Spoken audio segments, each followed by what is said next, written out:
Committee on Oversight and Government Reform will come to order, and without objection, the Chair is authorized to declare a recess at any time.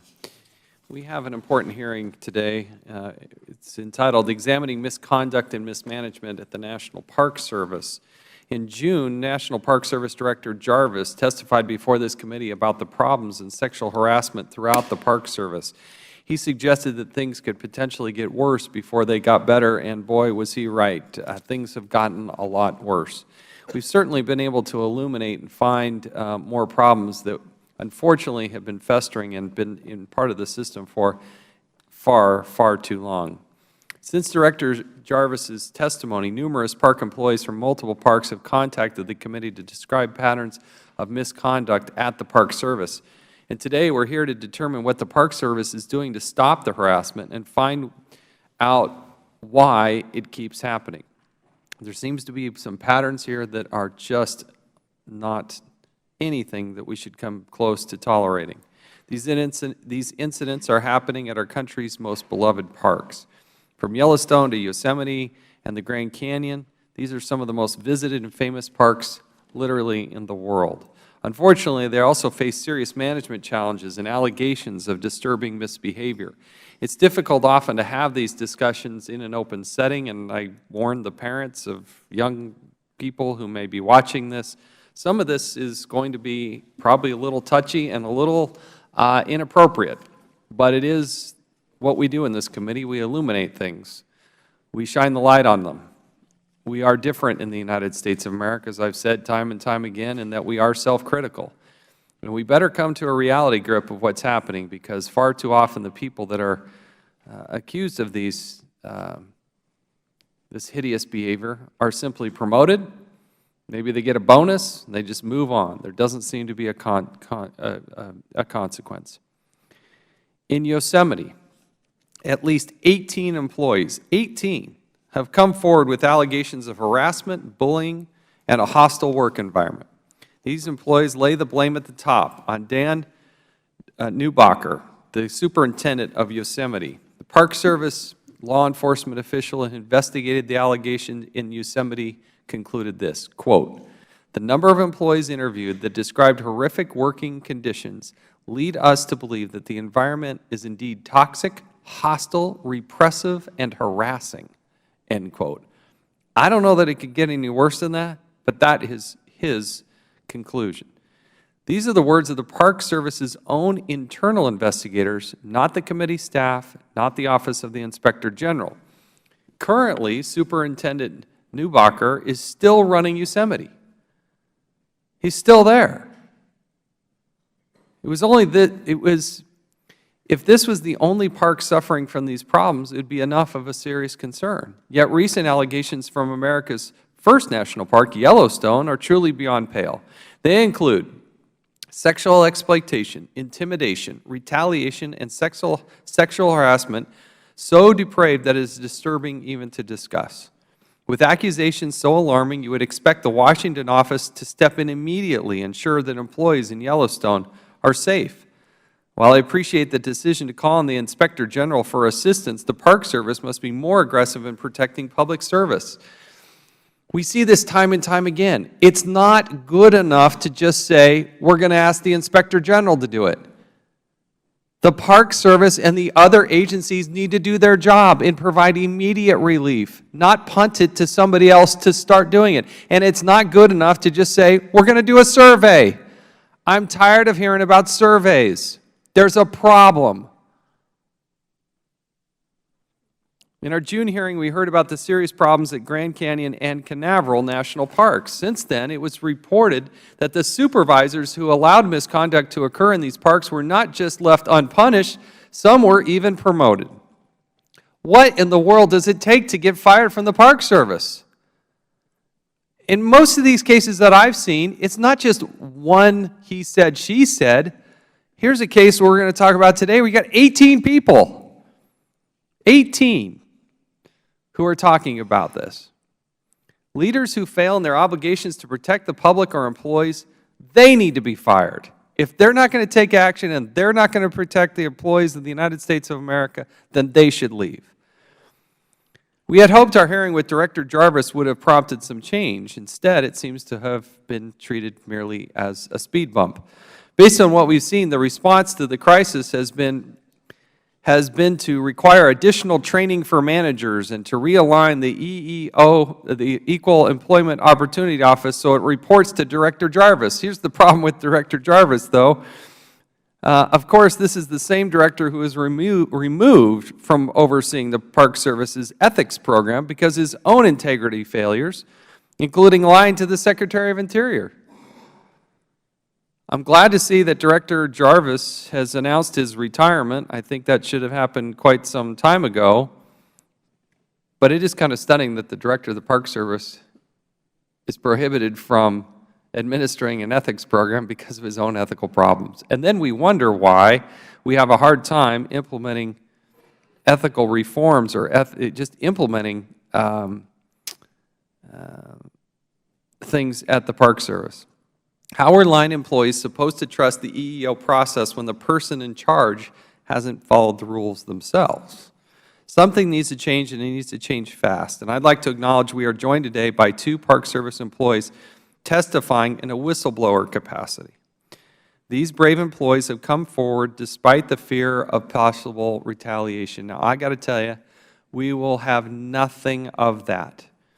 Mr. Cummings and I, Democrats, Republicans, we are united in the idea that we will go to the ends of the earth to protect and support people who step up as whistleblowers. It takes a great deal of guts to come testify before this committee in a volunteer situation and explain what you've seen and heard firsthand. For that, we're exceptionally grateful.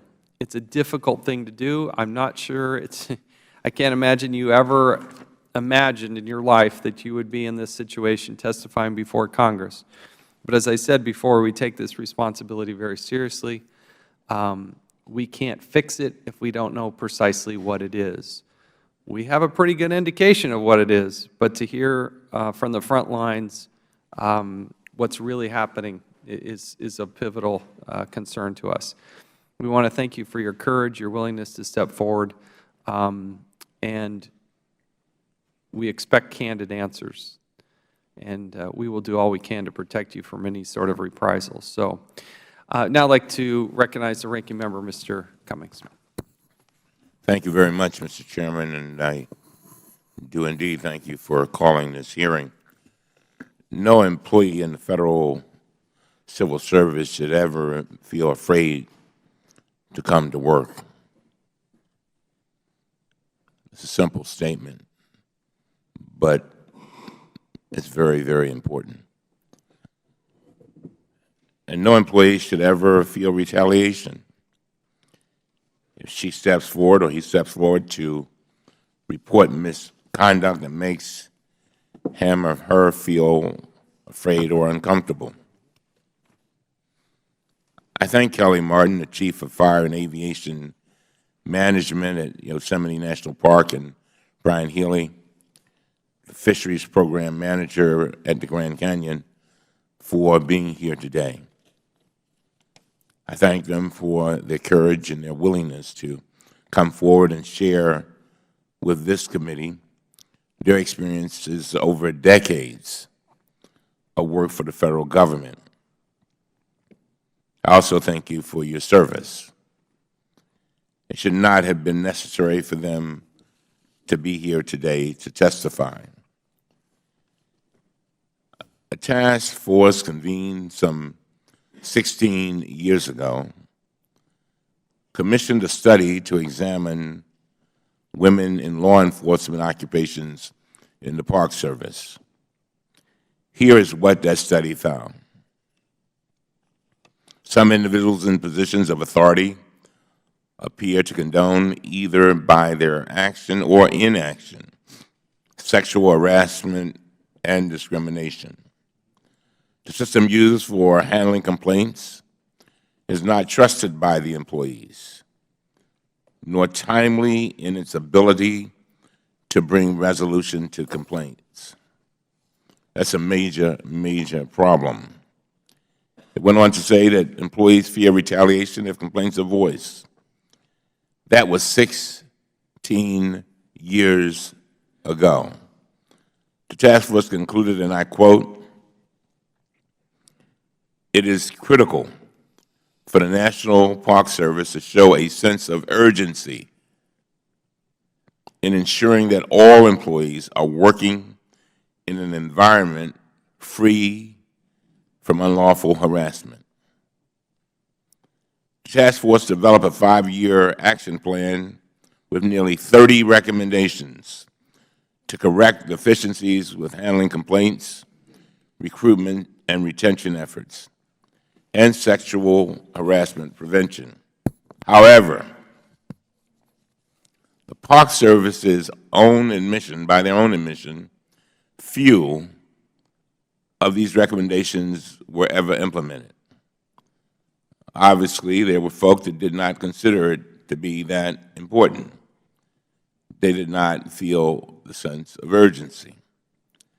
And so that task force report was filed away, put on a shelf, gathering dust, ignored.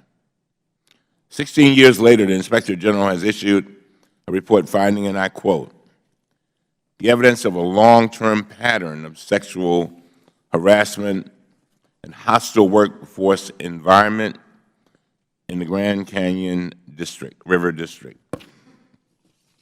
16 years later, the Inspector General has issued a report finding, and I quote, a pattern of harassment involving a law enforcement supervisor at the Canaveral National Seashore.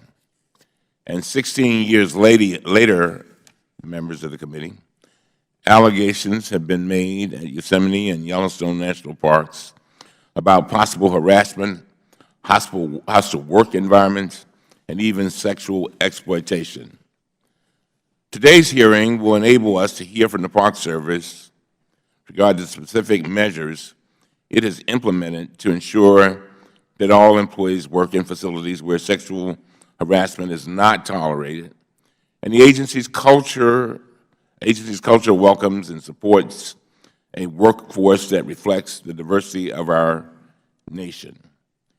I want to hear about the specific reforms that the Park Service has implemented to ensure that all complaints are handled in a fair, timely, and thorough and consistent manner. I want to hear about the reform that have been implemented to ensure that the disciplinary process yields consistent and fair discipline across all Park Service facilities and cannot be abused to retaliate against employees who file complaints. And I want to hear about the reforms that have been implemented to bring the Park Service's Equal Employment Opportunity Program into compliance with the standards of a model program. In Ms. Martin's prepared testimony, she wrote, and I quote, "With steadfast resolve to work together and confront the serious and subtle misconduct issues we currently face, we will set a North Star for culture change for the next generation of the National Park Service employees. With the commitment of employees like Ms. Martin and Mr. Healey, I'm confident that we are on the right course to correct longstanding patterns of harassment and retaliation in the Park Service. I thanked them before, but I want to thank them again, because they're not only here about themselves and things that they've seen, but they are trying to make sure that the Park Service is a place that's welcoming to generations yet unborn.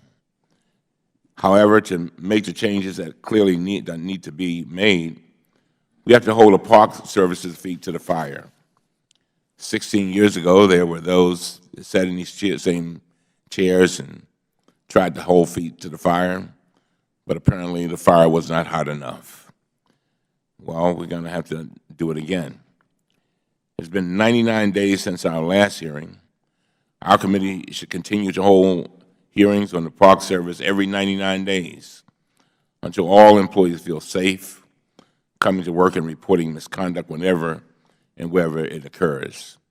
As I've often said from this committee, during committee hearings, when I see things that are not right, I often say we're better than that, and we are better than that. And I want to thank our witnesses for coming forward to help us get to where we have to go. With that, I yield back. Thank the gentleman. I will hold the record open for 5 legislative days for members who would like to submit a written statement. We'll now recognize our panel of witnesses. It starts with Mr. Michael Reynolds, Deputy Director for Operations at the National Park Service of the United States Department of the Interior. Ms. Kelly Martin is the Chief of Fire and Aviation Management at Yosemite National Park, the National Park Service, the United States Department of the Interior, and Mr. Brian Healey, Fisheries Program Manager at the Grand Canyon National Park, the National Park Service, and the United States Department of the Interior. We thank you all for being here. Pursuant to committee rules, all witnesses are to be sworn before they testify. So if you will please rise and raise your right hand. Do you solemnly swear or affirm that the testimony you are about to give will be the truth, the whole truth, and nothing but the truth? Thank you. You may be seated. Let the record reflect that all witnesses answered in the affirmative. In order to allow time for discussion, we would appreciate your limiting your verbal comments to 5 minutes, but we're going to be pretty lenient on that. If you go over, you'll be just fine. Your entire written record will be submitted as part of the record. Mr. Reynolds, you are now recognized. And you got to make sure you turn it on, but bring that microphone uncomfortably close to your mouth. There you go. Thank you. Thank you, Chairman Chaffetz, Ranking Member Cummings, and committee members. Thank you for the opportunity to update the committee on steps the National Park Service has taken to address sexual harassment cases at the Grand Canyon National Park and Canaveral National Seashore, as well as the broader issue of harassment in the workplace. The cases at the Grand Canyon and Canaveral were more than a wake-up call for the National Park Service. They presented us with a clear and undeniable evidence that we, as we begin our second century of service, must extend the same commitment to the employees of the National Park Service as we make to the protection of our nation's most extraordinary places. On behalf of the senior leadership of the National Park Service and the majority of our 20,000-plus employees who are outstanding, honorable public servants, I share your disgust with the behavior that the Inspector General outlined in these reports. In response to those situations, the leadership team at the National Park Service has committed to making substantial and long-term culture changes at the agency to prevent sexual harassment and to ensure that every employee has a safe and respectful work environment. This kind of change is neither easy nor fast. We will need to develop trust and support among our employees, visitors, and Congress to make the changes that are undeniably necessary. This hearing today is one step in that journey. Prior to becoming Deputy Director in August, I worked in many parks and regional offices throughout my 30 years with the National Park Service. As the Regional Director for the Midwest and more recently as the Associate for Workforce and Inclusion, my focus has been accountability and performance management and change. As the new Deputy Director, I am personally committed to providing a culture of transparency, inclusion, respect, and accountability, and making this a safe place for employees to work. We want to become a model agency. We will become a model agency. I will start by outlining the specific actions we have taken at the Grand Canyon and Canaveral since we last testified here in June. Since the June 14th hearing at the Grand Canyon, we have appointed a new superintendent, Christine Lennertz, closed the river district within the canyon for now in terms of the rangers running the program, taken actions to hold employees accountable for misconduct, and acted on an 18 action item recommendations in response to the OIG report. At Canaveral, we have removed the chief ranger accused of sexual harassment from his duties at the park, moved the superintendent into a detail assignment with the regional office, and initiated the process of moving forward with actions to hold employees accountable for misconduct. Employees and supervisors at both parks have received mandatory sexual harassment prevention, reporting, and response training sessions. Nationally, we are working with the Department of the Interior to take steps to eradicate sexual harassment and to change the NPS culture. Some of these include mandated online training for all managers and employees and distributing new NPS-specific guides service-wide, additional focused training for EEO, human resources, and employer relations staff to support the workforce, the professionals that would support the workforce. New reporting options, including a hotline and an ombuds office, which will be operational within weeks to serve as an independent and confidential resource for employees. A service-wide workforce harassment survey to be conducted later this year. An EEO office that now reports directly to the director and will receive additional support for their critical work. Updated policies that provide guidance to employees on harassment, equal employment opportunities, discrimination, and diversity, and a mandatory 14-day deadline for completing anti-harassment inquiries. These efforts will be insufficient without a long-term plan to fundamentally change the culture of the National Park Service. Culture change begins with leadership commitment and accountability and is sustained through ongoing training, education, and employee engagement. In our centennial year, NPS leadership has refocused on what we want the service to look like in its second century and are committed to a transparent process focused on accountability to make the improvements that our employees want and deserve. This needs to be done very urgently. Thank you again for inviting me to testify before you today. I'm happy to answer any questions that the committee may have. Thank you. Ms. Martin, you're now recognized. Chairman Chavez, Ranking Member Cummings, and members of the committee, I was requested before you today to discuss my personal experience with employee misconduct with the National Park Service. My name is Kelly Martin, and I am the Chief of Fire and Aviation Management at Yosemite National Park. I've been in my current position for over 10 years. Prior to Yosemite, I worked for the Forest Service for 16 years. Between the two agencies, I have 32 years of distinguished service to the American people. I am here before you today as a citizen and on behalf of many of our public land management women leaders. My testimony provided for this hearing focuses on management diligence to address misconduct over the course of my career. My motivation for this statement is for greater focus and scrutiny on the culture created when leaders of our organization fail to take disciplinary action and to hold perpetrators accountable for their actions. It is not without note the vast majority of individuals who have devoted their life work find working for the National Park Service is an honorable and noble profession, myself included. I am here before you today to tell you my story, but more importantly to provide testimony regarding the dark clouds of misconduct that remains elusive from public view. When I began working for the National Park Service as a college student in 1984, I was sure I found my dream job, living and working in the outdoors with those who share the value of the importance of public lands and improving resources for the American public. Imagine for 1 minute being 20-something again. We have an idealistic view of the world that is equitable and just. My idealist view was soon shattered when I became victim of sexual harassment, not once, but 3 times. One of my perpetrators was repeatedly caught engaging in voyeuristic behavior, all the while receiving promotions within the National Park Service until his recent retirement as Deputy Superintendent. This is very difficult to sit before you today. I'm not boastful of the history of my sexual harassment experiences. As a matter of fact, this is the first time I have come out publicly to describe the painful scars of my past in a hopeful effort to eliminate these kinds of experiences from happening to young women entering our workforce today. I did find my own way to push past these experiences and decided to preserve my opportunity for career advancement. My experiences would go unreported until now. This is a highly personal decision a woman must make, and it is almost always an embarrassing, arduous situation to endure. What brings me to testify today is due to a hostile work environment situation in Yosemite National Park, where dozens of individuals have come forward with personal statements of demoralizing behaviors to include acts of bullying, gender bias, and favoritism. While not rising to the notoriety of sexual harassment, equally damaging behavior patterns that create a hostile work environment are more pervasive than one might think and is unlikely confined to one park like Yosemite, as you will hear today. The time has come to recognize hostile work environments affect our employees on a day-to-day basis in our agency. All members of a team that allow a toxic work environment to persist are complicit in the negative effects that result in a decrease in employee morale and productivity.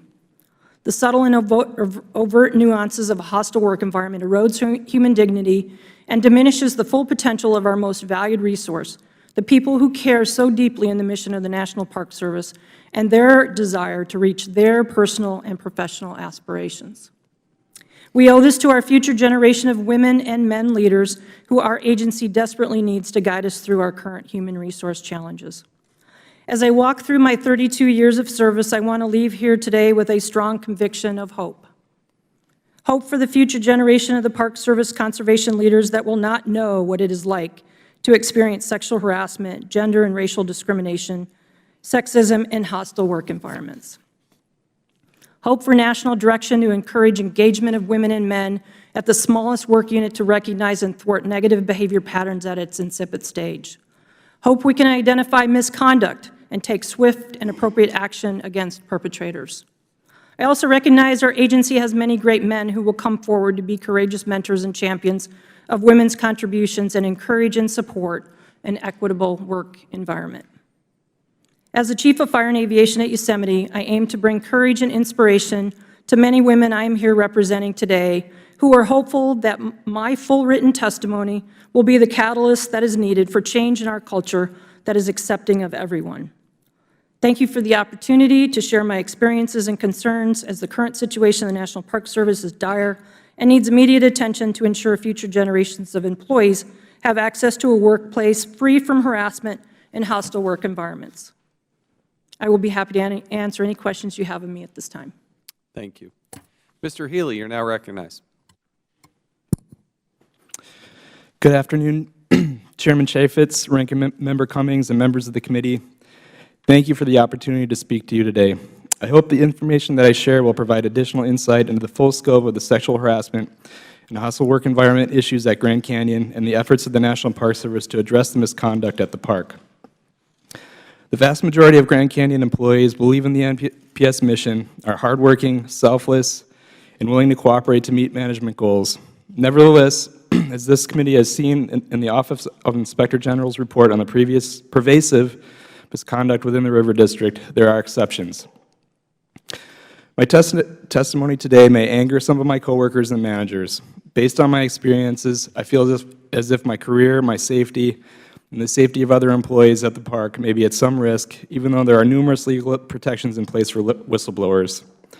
Thus, I'm using caution in how I characterize these experiences to protect the privacy of individual victims and witnesses.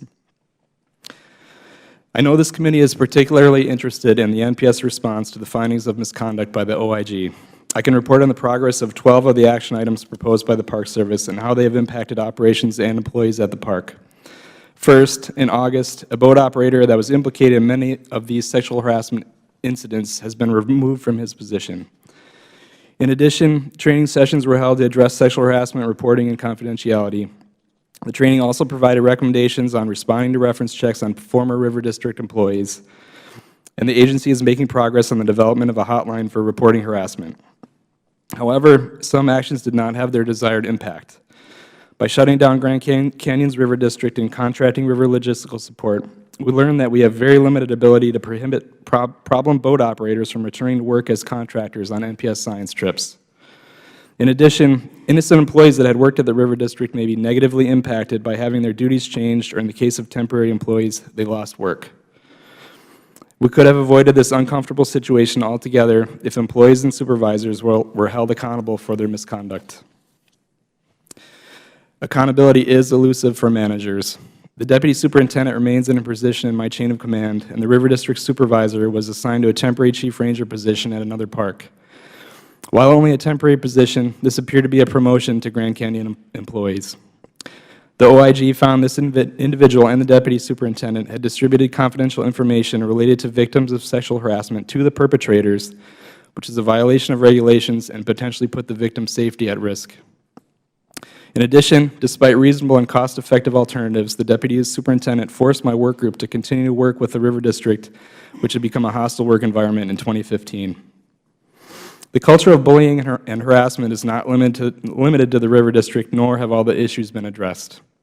Beginning in 2013, I reported multiple instances of bullying and threatened behavior by members of Grand Canyon's trail crew and the program manager to the superintendent, deputy superintendent, and human resources staff. Examples included retaliation by some members of the trail crew directed toward an assault victim that had reported her assault to law enforcement. The assault victim's confidentiality was breached, and she was labeled with an expletive by members of the trail crew. The use of a misogynistic slur in reference to a female senior manager by the trail crew program manager, which was reported by a witness, and the witness was later allegedly threatened with violence by the program manager on 2 occasions. According to those involved, it appeared that NPS managers did not follow through with appropriate investigations, and in some cases made excuses for this behavior. An investigation into these incidents involving the trail crew, which occurred in 2013 and 2014, was finally initiated in April 2016 by the Intermountain region, but the findings have yet to be reviewed 5 months later. Years of unchecked misconduct by the River District and some members of the trail crew, and the termination of 2 employees that had reported sexual harassment have had a severe impact on employee morale, productivity, and perceived workplace safety. Witnesses and victims remain fearful. I have heard the term, "I was afraid to report harassment because I feared retaliation," countless times in my 7 years at Grand Canyon. Reporting is also discouraged. I was told that the deputy superintendent viewed me as a whiner, and my own supervisor was pressured to lower my performance rating due to, quote, "Brian's problems with the River District and trail crew." In closing, our new superintendent has pledged to improve the work environment for all employees. She indicated that we have much work to do. This summer, the regional office received almost 100 complaints or concerns related to workplace issues at Grand Canyon. Cultural change is difficult and will take time. The retention and promotion of managers that are perceived to be implicated in wrongdoing may continue, which will discourage future reporting of harassment and challenge employee morale and confidence in NPS leadership. I sincerely hope that this testimony will lead to continued positive change in the agency. Thank you. Thank you. We'll now recognize the gentlewoman from Wyoming, one of the most beautiful states, perhaps second only to Utah, but one of the more beautiful ones, and the home of one of our most treasured national parks. Well, now I'd like to recognize Ms. Lummis for 5 minutes. Thank you, Mr. Chairman. We're primarily focused here on Grand Canyon and Yosemite National Parks, but it seems that more problems are cropping up in the system. Mr. Reynolds, are you aware of allegations by Bob Hester of misconduct among employees at Yellowstone National Park? Yes. Okay. Well, in an article published in the Montana Pioneer just before Labor Day weekend, Mr. Hester alleges that there was sexual harassment and exploitation as well as retaliation by supervisors at Yellowstone. The article mentions allegations also of financial misconduct. Now, who is currently investigating these allegations? The IG, Inspector General. Have they begun interviewing witnesses? The last information, as I understand, is they have not, but they have an arrival date of September 27th in the park. When was the outside investigator scheduled to begin interviewing? I had a first phone call around September 3rd, and I believe the following week, the week of the 5th, Superintendent Dan Wenk began to put together the right mechanisms to bring in an independent investigation team.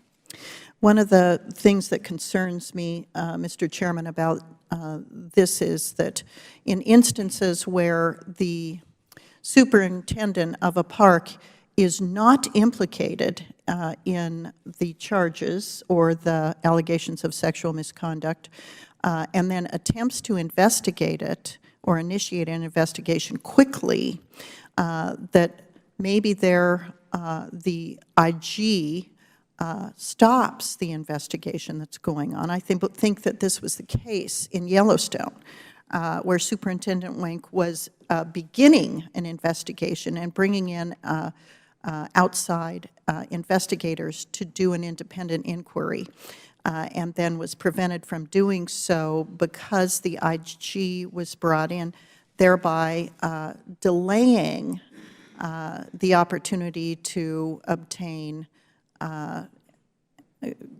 statements while people's memories were fresh, and potentially providing for the opportunity for certain of the alleged perpetrators to retire. So trying to balance, how can we protect employees? How can we protect the people who, like Mr. Healey and Ms. Martin, who are bringing this information forward, and at the same time make sure that these investigations are conducted in a timely manner? I agree completely with your concerns. One of our new policy shifts that I alluded to in my testimony that we're doing with our EEO program is to establish these third-party investigation units that would be able to swiftly go in. I'm going to recommend a 24 to 48-hour turnaround once we have a report. Superintendent Wenk had begun that process. I would like to have further conversations with the IG. I think they're doing absolutely their job to come in and do this. I'm not sure that they want to have a clean investigation, and so they did ask us to stand down a third-party investigator, but I know the superintendent has expressed his dismay to me about how he's worried about the time for that. So we agree. Okay, well, in the case of Mr. Wenk, there were no allegations against him. There were no allegations, to my knowledge, that he knew and looked the other way. But what about the case where that is not true? What about the case where the superintendent of a national park is implicated? How do you deal with that situation? It's very important that we have somebody from the outside managing that process so that you don't have any problems, if you will, tainting an investigation, right? So our policy is to develop, in one example, we have a different region an EEO director from a different regional office of the other park to direct the investigation and to work with the regional office. In our chain, we have 7 regions that oversee these different parks. So to bring in some sort of third party that way is our current plan and our current policy. Well, and before my time is gone, I want you to know that we're going to be watching the National Park Service and the way that Ms. Martin is treated and Mr. Healey is treated and other whistleblowers are treated as a consequence of their bringing these allegations forward, and that we're going to be watching the National Park Service, because this should not be tolerated, it should not be unaddressed, and it has been inadequately addressed.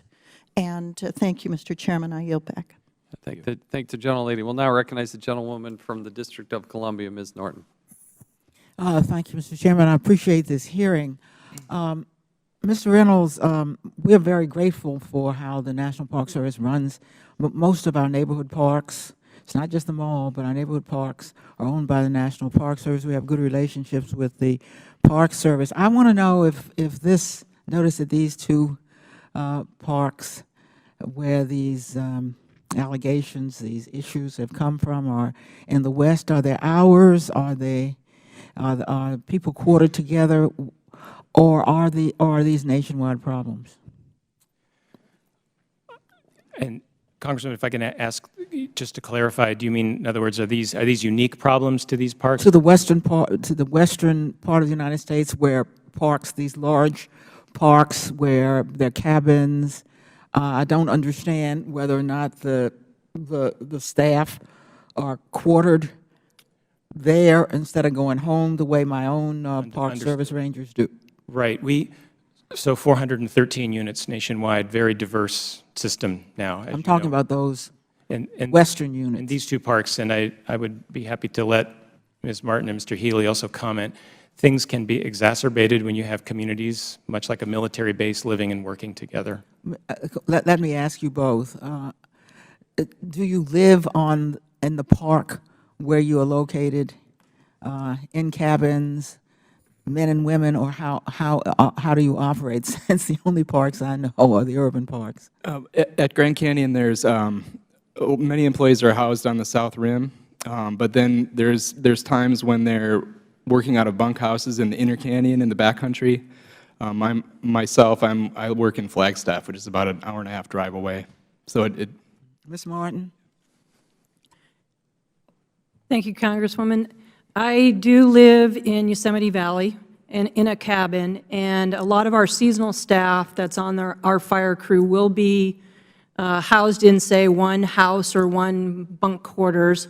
There are certainly opportunities there that could potentially lead to a hostile type of environment, especially with our young folks. So we do have close quarters that men and women do live and work in a regular basis. Which should caution the National Park Service to take such matters into account. Mr. Healey, I was reading your testimony on page 8. You speak of a contractor. This doesn't go specifically to sexual harassment, but it goes to issues like you name alcohol abuse, drug use. So I'm interested in how the policies relate to contractors. I was chair of the Equal Employment Opportunity Commission. I wasn't aware that contractors were treated any differently, but I do note that you say in your testimony that you were informed that your concerns about the misconduct were not considered when the contract was awarded. I suppose I should ask Mr. Reynolds, why are matters like drug abuse of a contractor, alcohol abuse, I take it maybe even sexual harassment, are not taken into account when a contract is awarded? They should be for any on-duty thing, and I'll be happy to investigate what happened in this contracting process. I wish you would, because it said, Mr. Healey said that he was specifically informed that his concerns were not considered, not even considered, That's what caught my eye when the contract was awarded. I would be very concerned about that if that is true, and I will be happy to get right back And to we'd like you. to know whether or not they are considered generally, or whether that was an exception, and if you'd let the chairman know so that we Yeah, can certainly I know can that. tell you, and I think Mr. Healey will back me up, for any on-duty, if you will, period of contract performance, that should be standard language in any contract. I would How- think to so. your point, to your point, when you're living and working 24 hours a day, if you will, on the river, that may be where we have some. Yeah, but Mr. Healy, there was a similar report 16 years ago about this systemic harassment of women, and there were specific recommendations made. Are you aware of that report? I mean, we're here again 16 years later. Are you aware of that task force report about similar problems? The Women in Law Enforcement report? Yes. Yes, I am. When did you become first aware of that report? I And don't- were any of its recommendations implemented? No, they were not, as far as I can ever figure out. There were, as the chairman actually mentioned, 30 different recommendations. I think things were worked on during that time frame. I wasn't involved at the time. Of course. But How can we be assured that any recommendations, either from this committee or from similar task forces, since it worked on but full implementation apparently did not occur? So we're back here again 16 years later. yeah, it's a very regrettable action that did not occur. Finally, Mr. Chairman, if I could ask, apparently in that report, 16.3% of the Park Service women in law enforcement, park ranger and special agents were women. What is the percentage of women in those positions today? I believe we have about 247 women in law enforcement out of about a force of 1,664. So So do the not math. the best in math, but about 15% or so. You're going down, not up. One of the first things that agencies and private sector does when this problem recurs is to, of course, increase the number of women in law enforcement or in the applicable mission. Yeah. Thank you, Mr. Chairman. Thank the gentleman. Now recognize the gentleman from Michigan, Mr. Walberg. Thank you, Mr. Chairman, and thanks to the panel for being here, and we hope this is very worthwhile for yourselves, but also for the people you serve with, having spent many weeks in national parks, north, south, east, and west as a kid, with my family camping, hiking, fishing, and then with my family doing the same thing, even as I look forward to being out in Glacier National Park this next August. Impressive territories we have, impressive treasures we have, and in every case, my experience has been treated with great respect and professionalism by the staff. So it is concerning to hear some of the behind the scenes. And though we deal with humans, yet these type of things have to be addressed. So thank you for being here. Ms. Kelly, can you describe for this committee some of Superintendent Neubacher's behavior that you observed which prompted the investigation? Thank you, Congressman, for that question. Myself personally, I have been the chief there at Yosemite for the last 10 years, and the marker point for me was when we had the rim fire of 2013, and I happened to be off unit on another fire and returning. My duties have been to act as the agency administrative representative for the superintendent when we have large incidents in the park. I returned, I told my supervisor I would be returning and I could assume those duties, and for whatever unknown reason, I was not allowed to perform those duties that is part of my official duties of my job within the park. It was for myself personally, discrediting my professionalism, and it was humiliating for me to not be able to perform that job and that function in front of my peers, our interagency, wildfire cooperators, and even our park internal staff, that I was not able to provide that leadership. Any rational reason given to you for that? No, sir. Any reason at all? No, sir. So it was just an arbitrary decision that was made by Superintendent Newbacher to not allow you to function. I requested to be able to split the duties between myself, and I have a very competent deputy fire chief that took over 2 roles, both the agency administrator, and then he was also in the role of incident commander trainee. I'm confounded as to why I was not able to truly perform in that role. In your testimony, you mentioned the fear of retaliation for speaking out about what was happening at the park. Can you describe for us this concern and where it stems from, and are you aware of other employees that share the same concern? The fear of retaliation, the fear of coming forward is not necessarily in our culture to come forward and to describe hostile type of situations or a toxic type of environment. Ours is certainly dealing more with a hostile work environment. It's not dealing with sexual harassment.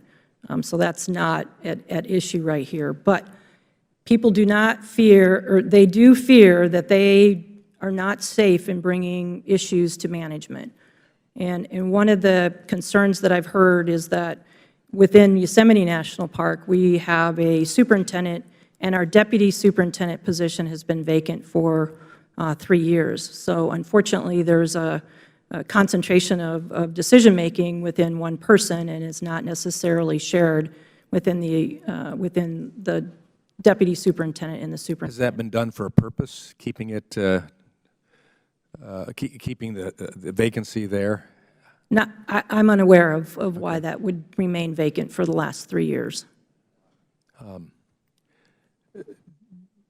Do you believe Superintendent Newbacher's actions to be an isolated incident, or are they reflective of a larger cultural problem within the National Park Service? It's hard for me to address the larger cultural, but I have reason to believe that it probably is a larger cultural type of issue. I do believe that it is important for the image to be in-house and for us to kind of take care of things in-house and not be able to share these types of issues publicly. But I think it's very, very important for the women that have left, the women that are currently there at Yosemite, to really understand in daylight what it is, what the behaviors that are exhibited that really truly cost people's integrity and a reduction in morale. Well, thank you for your testimony, and I yield back. The gentleman yield. I have just a follow-up to that. Mr. Reynolds, there's 2 things the committee would like to see. You have been unwilling so far to give us the expedited inquiry into the Yosemite situation. Is that something you will provide to the committee? Mr. Chairman, we did give your staff, I think they call it an on-camera, not sure what that means. In-camera, yeah. In-camera, visible. And I know you're concerned about it. I know we've had some exchange and correspondence. I'll continue to work with our folks on it. It is an active investigation, I guess, is the short answer that I could give you. I am not unwilling to share with you data when I can. I just don't want to infringe on. It's something in your possession, and Congress would like to see it. So can you name anything that we shouldn't be able to see? Is there anything classified in there? No, and I don't disagree with your ability to get that. I'm just hampered a little bit by the process. Don't disagree with you won't give it to us. At the moment, we're having conversations about how to do that. But why should we, what's the conversation? What's the hesitation? To be candid with you, sir, to keep the investigative process as clean as we can while we're getting into it. So you don't trust Congress? Is that what you're saying? It would make it dirty? No, that's not what I mean. Well, you said you're trying to keep it clean and you won't give it to Congress, so. It's just for public data purposes during an investigation. But I will pledge to you to continue to work. No, I want you to pledge to give it to Congress. I understand that, sir. Do you need a subpoena? What do you need? Who makes this decision? It will be a decision that I'll talk over with our solicitors predominantly. I would also like to see anybody who's been fired, dismissed, or retired from Yellowstone since 2013. Is that something you can give to us? Yes, I can. When will you give that to us? I will give it to you within 48 hours. Fair enough. Thank you. We'll now recognize the gentleman from Maryland, Mr. Cummings. I want to pick up where the gentleman left off a few minutes ago. This whole thing of retaliation, and as I was listening to you, Ms. Martin, I could not help but think about the question of how do you tackle a culture. It's not easy. In the Baltimore City Police Department, I'd asked for patterns and practice investigation. And the reason why I asked for it is because we had people in the department, good policemen, who knew that things were going bad and wrong, but they did not feel comfortable talking about it because they were worried that they would be retaliated against, their comrades would do some things that might be harmful to them.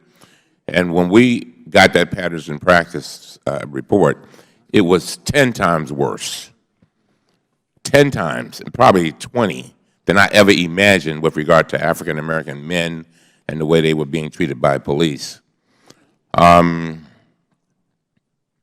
So, Mr. Healey, you said something that really kind of struck me. It said, I feel as if my career and possibly my safety and the safety of other Grand Canyon employees may be at some risk.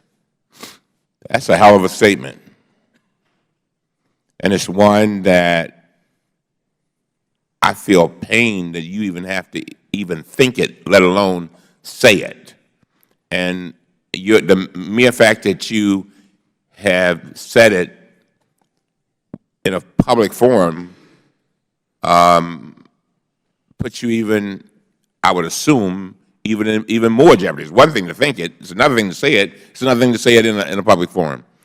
What can we do to help? Because as I see it, the culture that I talked about before, and I think that Ms. Martin is alluding to, and probably you too, is one that is, you almost have to dig deep and pry out probably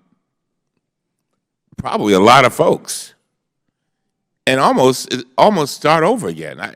So I'm trying to figure out, what is your hope? I mean, what do you hope? I mean, I'm sure you've thought about this, said to yourself, there's got to be a better way. How do you see that way? Because let me tell you something. The reason why I'm raising this is because, in my opening, I talked about 16 years ago. Guess what? Most of these people weren't even here. None of them. None of these people were here 16 years ago, except me. They weren't even here. So another group of Congress people were addressing this supposedly, and yet it has not been corrected, and the culture grows and metastasizes and gets worse. So, and you've come here, and I want you all to be effective and efficient. See, I not only do I know that you have your concerns about retaliation, about your comrades being all upset, but it would be a damn shame if you came here, you gave your testimony, and this is my great fear, and then was not effective and efficient in what you tried to do. Well, that's a lose-lose all the way around. You go back and they said, why'd you do that? And then it gets worse. And so, help me in looking at what you've seen. I think Ms. Norton said one thing, Mr. Martin. She talked about having more women in key positions and law enforcement and supervisory positions.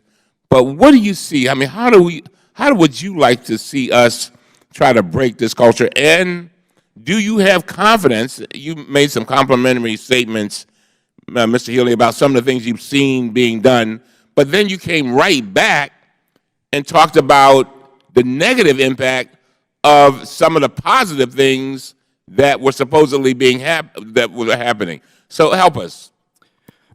Help us help you. Thank you. I think what would help is that if we can ensure that these people that have come forward to me to ask for assistance in reporting things are protected to the same extent that I am. And I think, in preparing for this testimony, I went back to some of these individuals that had bad experiences at the park, and I asked them to help me deliver that message here. And I heard a lot of fear from those people, and there's individuals at the park that have, as I mentioned in my testimony, threatened people with violence, and they're still there. And I think holding those people accountable is a really good step, and I'm not really sure how Congress can assist the Park Service in doing that, but that would be a good first step. And then the other thing you mentioned was, you alluded to the shutting down the river district and the river contracting. Those decisions were made, I'm not sure who made the decisions, but there's definitely no consultation with folks on the ground that are doing the work like myself, or my coworkers that have experience and understand the risks in making some of those decisions. And I think if the Park Service leadership were to more effectively engage its employees in developing solutions for these problems, we would go a long way. What about you, Ms. Martin? Thank you, Mr. Cummings. I believe that we really have to start with the awareness of the culture that's been created over the years. And we have to really, like you said, we have to root it out. We have to really understand what's at the root of this type of culture and this type of behavior that then supports sexual harassment and hostile work environments. I think that's truly our first step is awareness of the issues of how those behaviors actually ascend to these types of situations. Now, Ms. Martin, I've been on the Naval Academy Board of Visitors for about 10 years now. And one of the things, we had a major sexual harassment problem. And what we found is that a lot of the midshipmen, I'm going to something that you just said because I want to make sure I'm clear. A lot of the midshipmen were doing things that were harassment, and they claim, and some of them I believe, some of them I'm not sure about, said they didn't even know it was harassment. I mean, can you comment on that? You said you just talked about awareness. Go ahead. At some point, we have to create an environment that's open and transparent with our leadership to really be able to talk about these hard issues.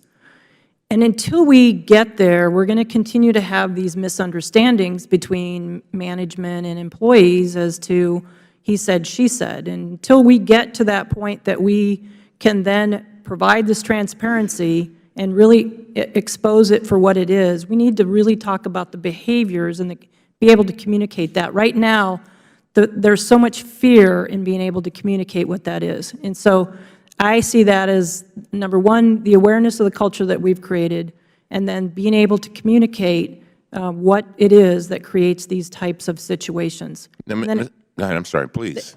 And then at that point, how do we then best educate our employees so that we don't have these kinds of hearings 16 years from now or 5 years from now? We got to think about things differently in terms of how we can be more communicative, with our senior leaders. Right now, that's not happening. And now that you've heard what they just said, Mr. Reynolds, can you tell us how, I get frustrated because, I know we're going to hear you say a lot of nice things about what you're going to do, and, but to convince us that you get it and that your folks get it, because I'm telling you, after these lights go out, and then they got to go back. They got to go back. I mean, how do you assure them and people coming into the service or want to come into the service or people that are there that they don't have to go through this crap? This is crazy. Yes. And unacceptable. First off, I will join you in protecting my colleagues. And how are you going to do that? Well, the first thing I'll do is we really need to dive into the cultural issues as well as, if you will, the fundamentals. But what about the person who's watching us right now, who's sitting there laughing and just, I can't wait till they get back. I got something for them. Yeah. I'm going to hurt them. I'm going to do something to them. How do you deal with that person? Those people? Because apparently there are quite a few. We can't let those lights go off. We have to not have any darkness, right? It has to be very transparent from here forward. There has to be an accountability that everybody can see and touch. There also, with our culture, we're trying to pull together some parts of our organization. So, for example, we've never really had affinity groups in the National Park Service, women's groups, or other employee groups that might come together, and we're trying to attempt to do that in order for there to be a cohort that can be another protective kind of place, that people, a safe place, if you will. To be also, for management, that then to be required to listen to those groups and to those employees about what the concerns might be. All right, thank you very much. Now I recognize the gentleman from Georgia, Mr. Heiss. Thank you, Mr. Chairman. You know, based on the actions of Director Jarvis, I think further oversight of the National Park Service is desperately needed. This is actually my third hearing on this matter. As a part of oversight, we, of course, were here in June, but also Natural Resources Subcommittee. We were with Director Jarvis in May. And I want to thank Ms. Martin and Mr. Healey for your testimony this afternoon and what you've endured. But Director Reynolds, let me start with you. Based on your testimony, I know that you're aware of the sexual harassment cases, specifically at Cape Canaveral, the operation there. Can you tell me just how many complaints, total complaints, came from there, even you know, those that are ongoing or resolved cases? Yes, Congressman, I believe there's about 3 complaints, but I believe there might be a few more IG reports that I'll follow up on a confirmation with you on that. Okay, there's actually been 4. And in fact, the Washington Post reported in early July that 4 investigations there since 2012 is an unusually high number, they said, for such a small operation of the National Park Service. And as you just mentioned, these are just the ones that we know about. As has been testified to today, people are scared. Who knows how many other cases have been swept under the rug because of the culture of fear. During the time of these investigations since 2012, who was the superintendent in charge? In 2012, I believe it was Superintendent Palfrey. That's correct. And I don't represent the good people of Florida, but just yesterday came across an article in the Florida Today, and they reported, like I said just yesterday, that Superintendent Palfrey is promoted to a position of special assistant to the Southeast Regional Director. Are you aware of that? Yes, sir. Okay. And as she has been promoted, she gets to work at home. She gets a comfortable $116,000 salary. And you mentioned in your testimony a few moments ago that the chief ranger at Cape Canaveral was no longer at the location there, but you failed to mention that the superintendent has received a promotion to the Southeast Regional Director. Do you know where the Southeast Regional Director office is located? It's in Atlanta, and if I could offer, sir, that... No, let me go on. Okay. It is in Atlanta, and that's in my backyard. And that raises a great deal of concern for me personally. You're also aware that Director Jarvis was testified here in Congress over a book deal where he failed to secure proper permission for that book. You're aware of that? Yes. And Mr. Chairman, my point in all of this is the pattern that is clearly unfolding before us. Obviously, under the direction of Director Jarvis, there's unaccountability, there's poor management, unsafe work environment, and that has permeated throughout the National Park Service. And what is the consequence from Director Jarvis? I mean, he gets a mere slap on the wrist. He has to go through some silly monthly ethics training once a month, watch a video or something for the duration of his time. And so here is what people are getting at the Park Service. These type of slaps on the wrist and or promotions. I mean, this is just insane. This is absolute insanity. And Mr. Chairman, on June 16th, I wrote a letter to the President Obama, asking for the resignation of Director Jarvis, and I actually have a copy of that letter here that I'd like to go in the record. He's asking unanimous consent without objection, so ordered. And while I understand Director Jarvis is going to retire in January, what we've heard yet again here today and what continues to be prevalent in the National Park Service, I just wanted on record that I stand by my position in requesting the immediate resignation of Director Jarvis. And with that, sir, I yield back. Gentleman yields back. We now recognize the gentleman from Vermont, Mr. Welsh, for 5 minutes. You know, the National Park Service is a great treasure. It's unbelievable. We've all been to the national parks, and I go to one every year, so it's pretty sad to hear about this.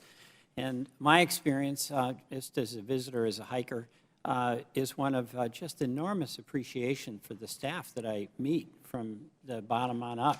It's really, really quite wonderful. And my sense is that in general, there's just an enormous appreciation for the work that people do. And my sense, too, is that the people who work there, it's a way of life for them. They love the outdoors, they love nature, they love the history and tradition. So it's very sad that also part of it is a situation that you all have been describing. But I want to thank all three of you, actually, for the work you've done and for coming forward. I'll start with you, Mr. Reynolds. You know, the culture on this has got to be, in a way, zero tolerance.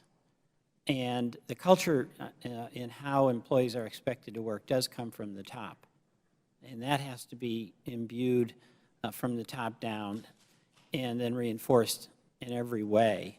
So what concrete steps can you take to do that? If the leadership doesn't take this deadly seriously, then no one else will. We have to get this right. This has to be our top priority. One of the first things that I would like to do, I'm in day 52 here in this new job. So I'm just, I found the bathroom. So now we need to get going on some very big focus through the chains of command. We'll be meeting next week with some of the field leadership, and I would like to be able to tell them at that point what we plan to do with a diversity and inclusion outfit that would be tied to my office, and that can start working on the cultural issues. Because you're right, it is, well, we have some of the most outstanding public employees, as these two represent, you do, but, and we have to give them that kind of management. Yeah, but I don't quite know what that means, what you just said. I don't think it takes a big meeting. It's like, look, folks, any unwanted advances just aren't allowed. I mean, how complicated is that? We have put out quite a bit of extensive refresher, if you will, and reminder and zero tolerance policy. But I agree with you, and I think it needs to be a step further, which is actions. Actions will be louder than words in this, in terms of the accountability. The action is, I think, all the people in management have to meet with their staff, and they have to have a discussion and basically say it. It's not complicated. They have to say it and mean it. And then on the other hand, we also want to get more women into leadership positions as well. Right. All right. Will the gentleman yield? Yeah, Oh, sorry. will. Yeah, go ahead. Mr. Reynolds, what was your job before this new job? What were you doing at the Park Service? I was the Associate Director for Workforce. Here Yeah, so you were in charge of HR. Don't lead Mr. Welch to believe that you're in day 54 and, hey, I'm the new kid on the block. You've been running the HR department at the Park Service since 2014. So your words are a little bit hollow in your, hey, well, you know, we got to do some refresher. And can you give me a single instance where you said you have a zero tolerance policy? Are you kidding me? Show me an example of zero tolerance. Well, you know, first off, I understand your perception, and I've been dealing with revamping the whole systems and process of Workforce. Haven't gotten there yet. We have the zero tolerance policy, and I guess my point is it's putting it into action. It's gentleman's time. It's Mr. Welch's time, but you haven't gotten there yet. You had the job. When did you first take on that job in Human Resources? 2 years ago. I know, but give me a month in 2014. April of 14. Okay. Sorry, it's your time, but No, I appreciated your questions. You know, here's my view on this. We can have personnel policies, and we can write down the thises and the that's, and it can be 10 pages or 500 pages. None of it means anything other than what is the culture that people in that environment are expected to live by. And people respond much more to a reinforced culture because it's the way it is, and that comes with a pride. It comes with a mutual respect. So, you know, give me all the policies in the world, but employees are not going to be thinking at the time they may want to do something that they shouldn't be doing, whether this is a violation of subsection 4 of Article 5 in Chapter 2. It's just going to be, we don't do that around here. And that I really do think is a top-down responsibility. It's just every single day in every way. And the reason I got a little nervous about your answer is that it suggested to me, or this is the implication I have, which may not be true, but that if we write the right policy, that'll take care of it. And you know what? We don't have to write anything, and we can take care of it by having management make it clear that any unwanted advance is totally out of line. Chairman Yield. I'm sorry if I misunderstood, mislead. Congressman, but I agree with you. Gentleman Yield, just for 1 second, I know you don't have much time. I just have one question. When you were running HR, what does zero tolerance, what did that mean? Because I hope it's not about writing a memo to do a refresher course. Because let me tell you something, the people watching this at the Park Service, when they hear you say that, they say, oh boy, we're in great shape. Yeah. Nothing is going to happen. And we'll keep doing what we've been doing. I'm just telling you. Right. So tell us, define for all of us, so that other people, when they ask their questions, will know what you meant when you were zero tolerancing. Well, we need to have a much better fundamental set of professionals. What did it mean when you were doing the job? It should mean that we have No. I'm asking you, you were head of HR, am I right? Come on now. The Workforce Directorate, yeah. All right. All I'm asking you, the chairman talked about zero tolerance. That was your thing. All I'm asking you is, what did that mean? The reason why I'm asking you this is because I'm trying to predict your future. I'm trying to figure out how you're going to act in this position. Because they got to go back. Yeah. And if people listen to you sound them out, I'm going to write a little memo, I'm going to send them a refresher course, those guys are laughing at you like you are a big joke. Right. And you know what happens? They get screwed. What it means to me is to make... What it meant to you, what did it mean? And then tell me what it means now. It meant to me to make the safest place we can for our employees. It meant that they would have the ability to report, that they would be protected. Well, you failed. Yes, we have so far. We have. Now I recognize the gentleman from South Carolina, Mr. Gowdy. Thank you, Mr. Chairman. Mr. Reynolds, I want to tell you, you have managed to do something that I have not seen done in the 5 years I've been here.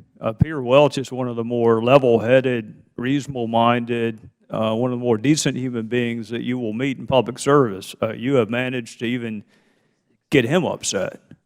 getting Mr. Cummings and I upset is not as much of a challenge. Getting Peter Welch upset is, and I think what upsets him is when you have a fact pattern of someone spying on another person while they are taking a shower. You don't need a policy change, and you don't need a new memo. You need handcuffs and a trip to the sex offender registry. That's what you need. So, Ms. Martin, you said a couple of things in your statement that resonated with me. You said it is a deep, conflicted, and risky decision for me to come forward and speak up today. And you said many women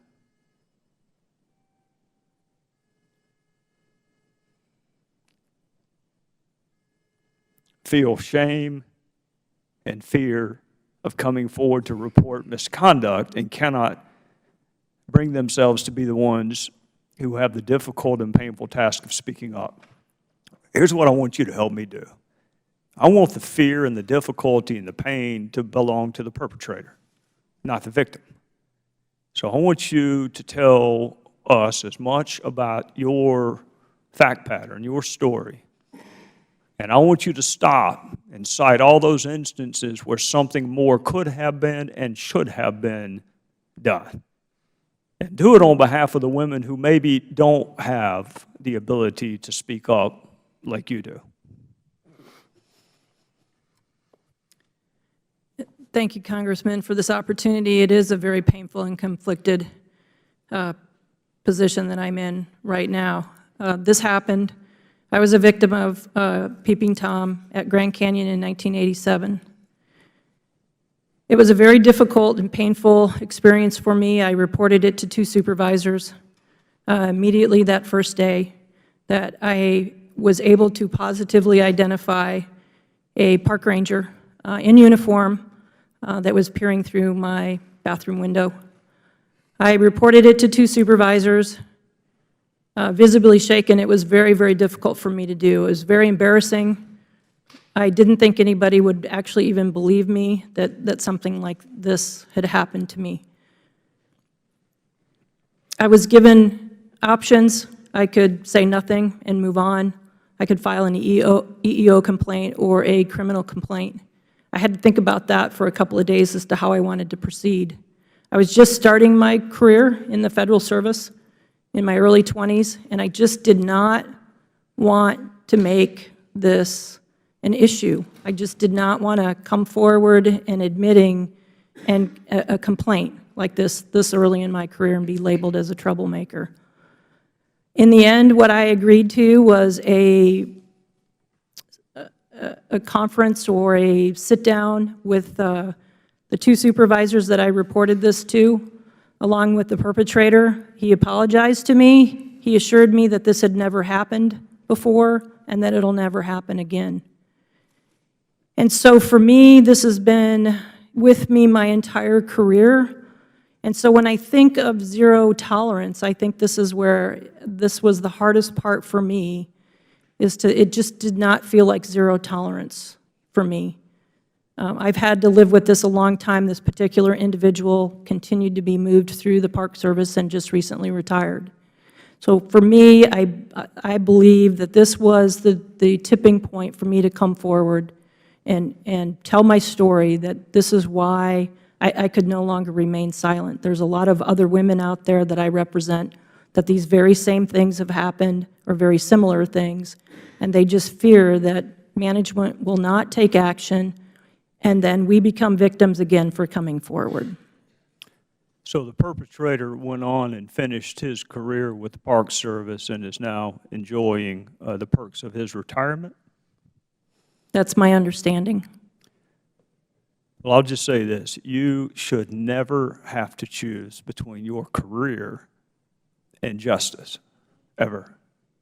You should be able to pursue both of them with all the vigor in the world. So I'm sorry it happened to you, and I appreciate the courage it takes to come and share your story. Thank the gentleman. We'll now recognize Ms. Plaskett. Thank you, Mr. Chairman, and thank you for being here this afternoon and sharing this somewhat uncomfortable discussion with us here.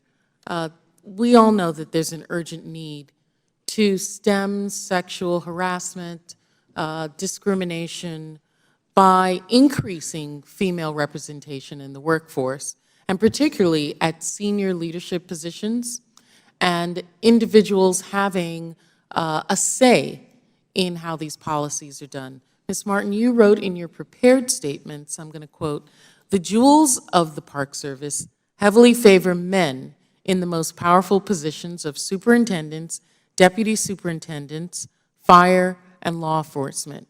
Mr. Reynolds, how many national parks are there, and how many park superintendents are women? We have 413 parks, and as you know, Congresswoman, there's not a superintendent necessarily in every park, so I believe, I'm going to find the actual number for you, but I think it's around 258 superintendents, and I believe about 127 are women. If you just give me a minute, I'll find the right number. That would be good. It's about a 60-40, slightly under 40%. So 60% are Men. men. And then those positions below that at the deputy superintendent level? Deputy superintendents, I have 58% men, 42% female.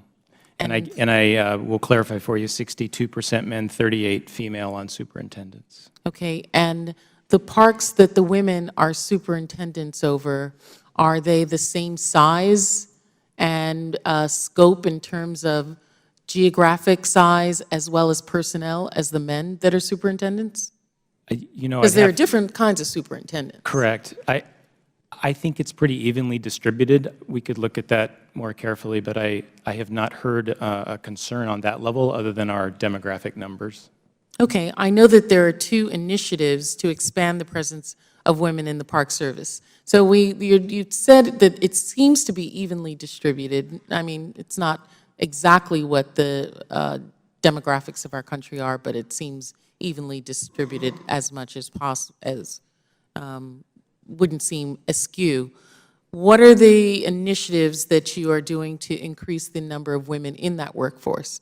So we have the same number level at leadership, a 60-40, say you have a 60-40 split. Do you have a 60-40 in terms of at middle management and then in terms of the workers that are in the park?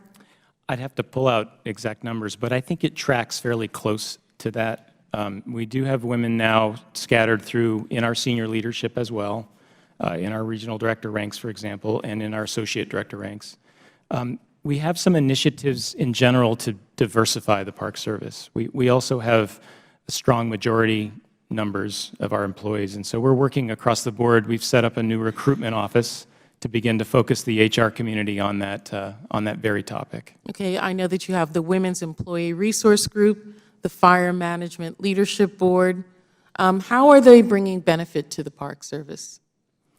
Well, I think they're a start. I don't think they're fully achieving their goals, but they bring us some tools and some awareness and some requirement on our leadership to be considering these things in the recruitment process. What are the goals of those initiatives?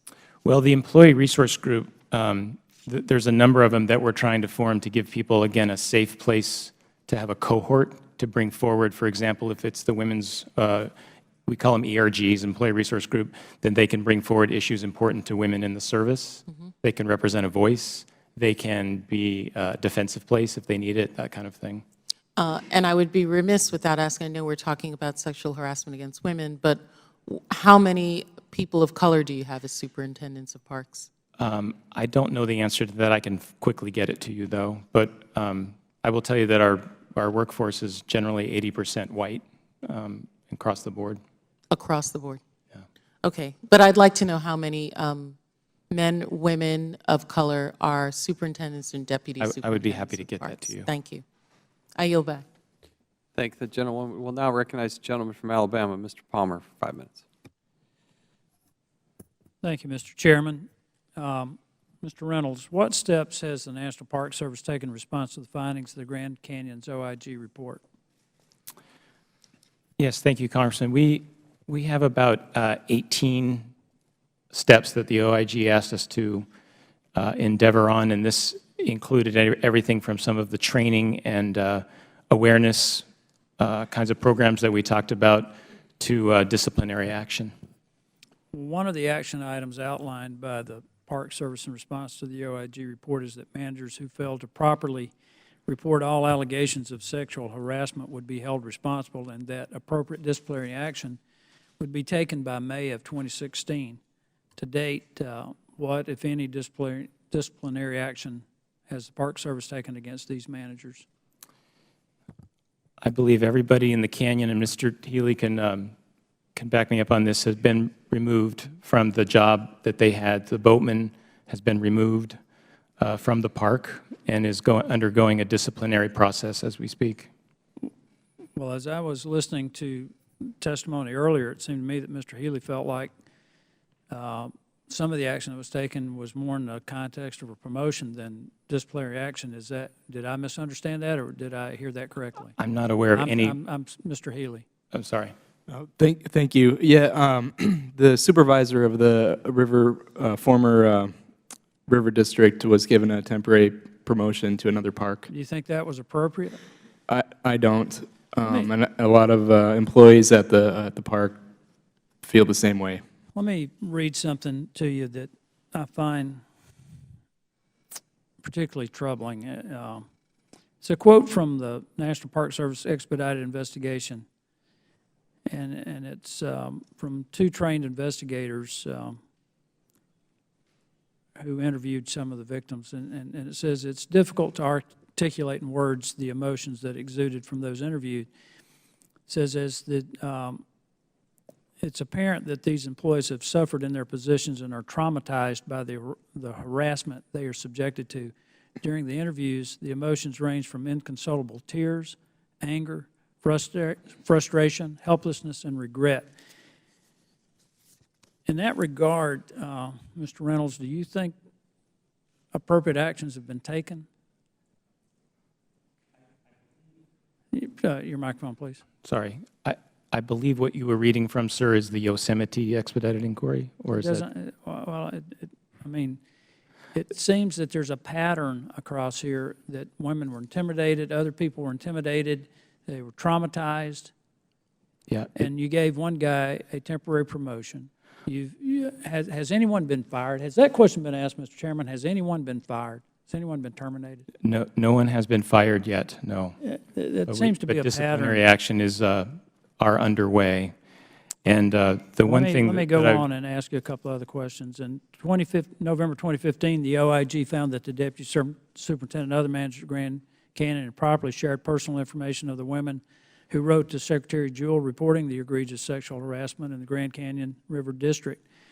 One former Grand Canyon employee who submitted a statement for the record stated that given the culture of retaliation and hostility towards the victims within the Grand Canyon River District, I, along with the other victims of Diane Chalfont's negligence, am rightfully terrified that the alleged perpetrators will contact us directly to retaliate against us. I'd like to enter that statement into the record. Without objection, so ordered. What actions has the Park Service taken in response to the disclosure of this personal information?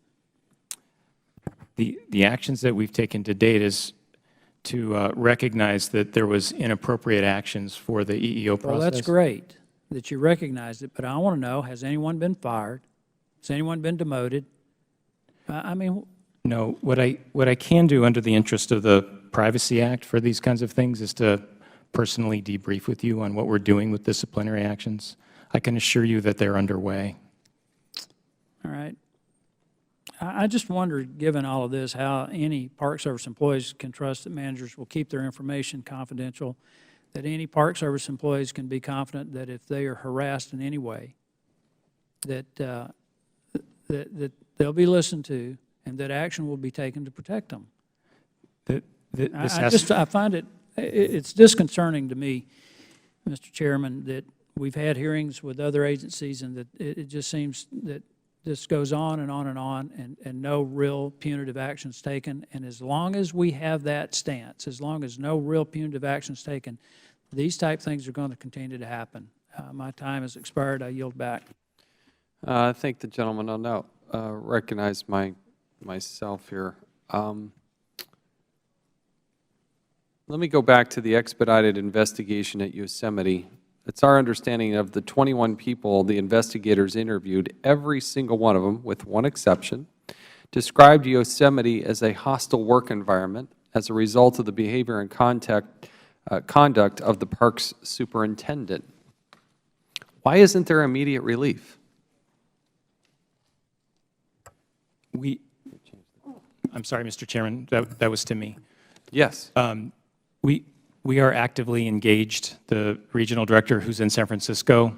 Wait, let's explain, let's explore the relationship between Yosemite and the region.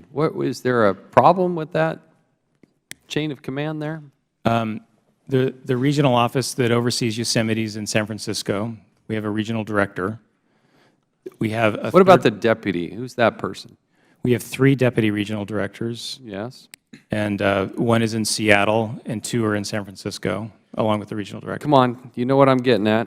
One of the deputies is the wife of the superintendent at Yosemite. So, and we have, and if I may, Mr. Chairman, we have consciously stovepiped that by having a third party in the Midwest region, our EEO manager, help run the investigative process. okay, so, but here's the problem. You have these things just spring up overnight, right? This has been a long-standing pattern. You have somebody who's essentially protected and empowered by his wife. I mean, people are afraid of actually coming forward and filing a complaint. I mean, one of the complaints is that the complaints get back to the superintendent. And so when your chain of command and your ability to tell supervisors is impeded by the fact that they're husband and wife, how do you let that happen? It's even more important why this investigation is important to me to understand if How these long has it been going allegations on? are true. I am not sure, Mr. Chairman. What do you mean you're not sure? You're the head of the workforce, and then you got a promotion. So, Yeah, I don't know in terms of what the time scale has been, but that's what I'm asking the investigative teams to look into.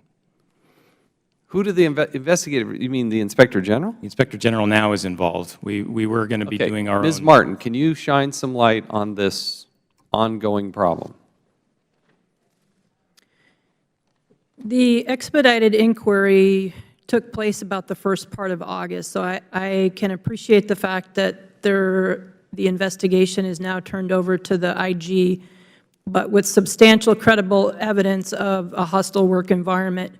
There was a number of us that did fear that the superintendent did release or did have a list of names when the regional director came out with the expedited inquiry looking for individuals that would be willing to make statements, either in person or written, about their perception of a hostile work environment at Yosemite.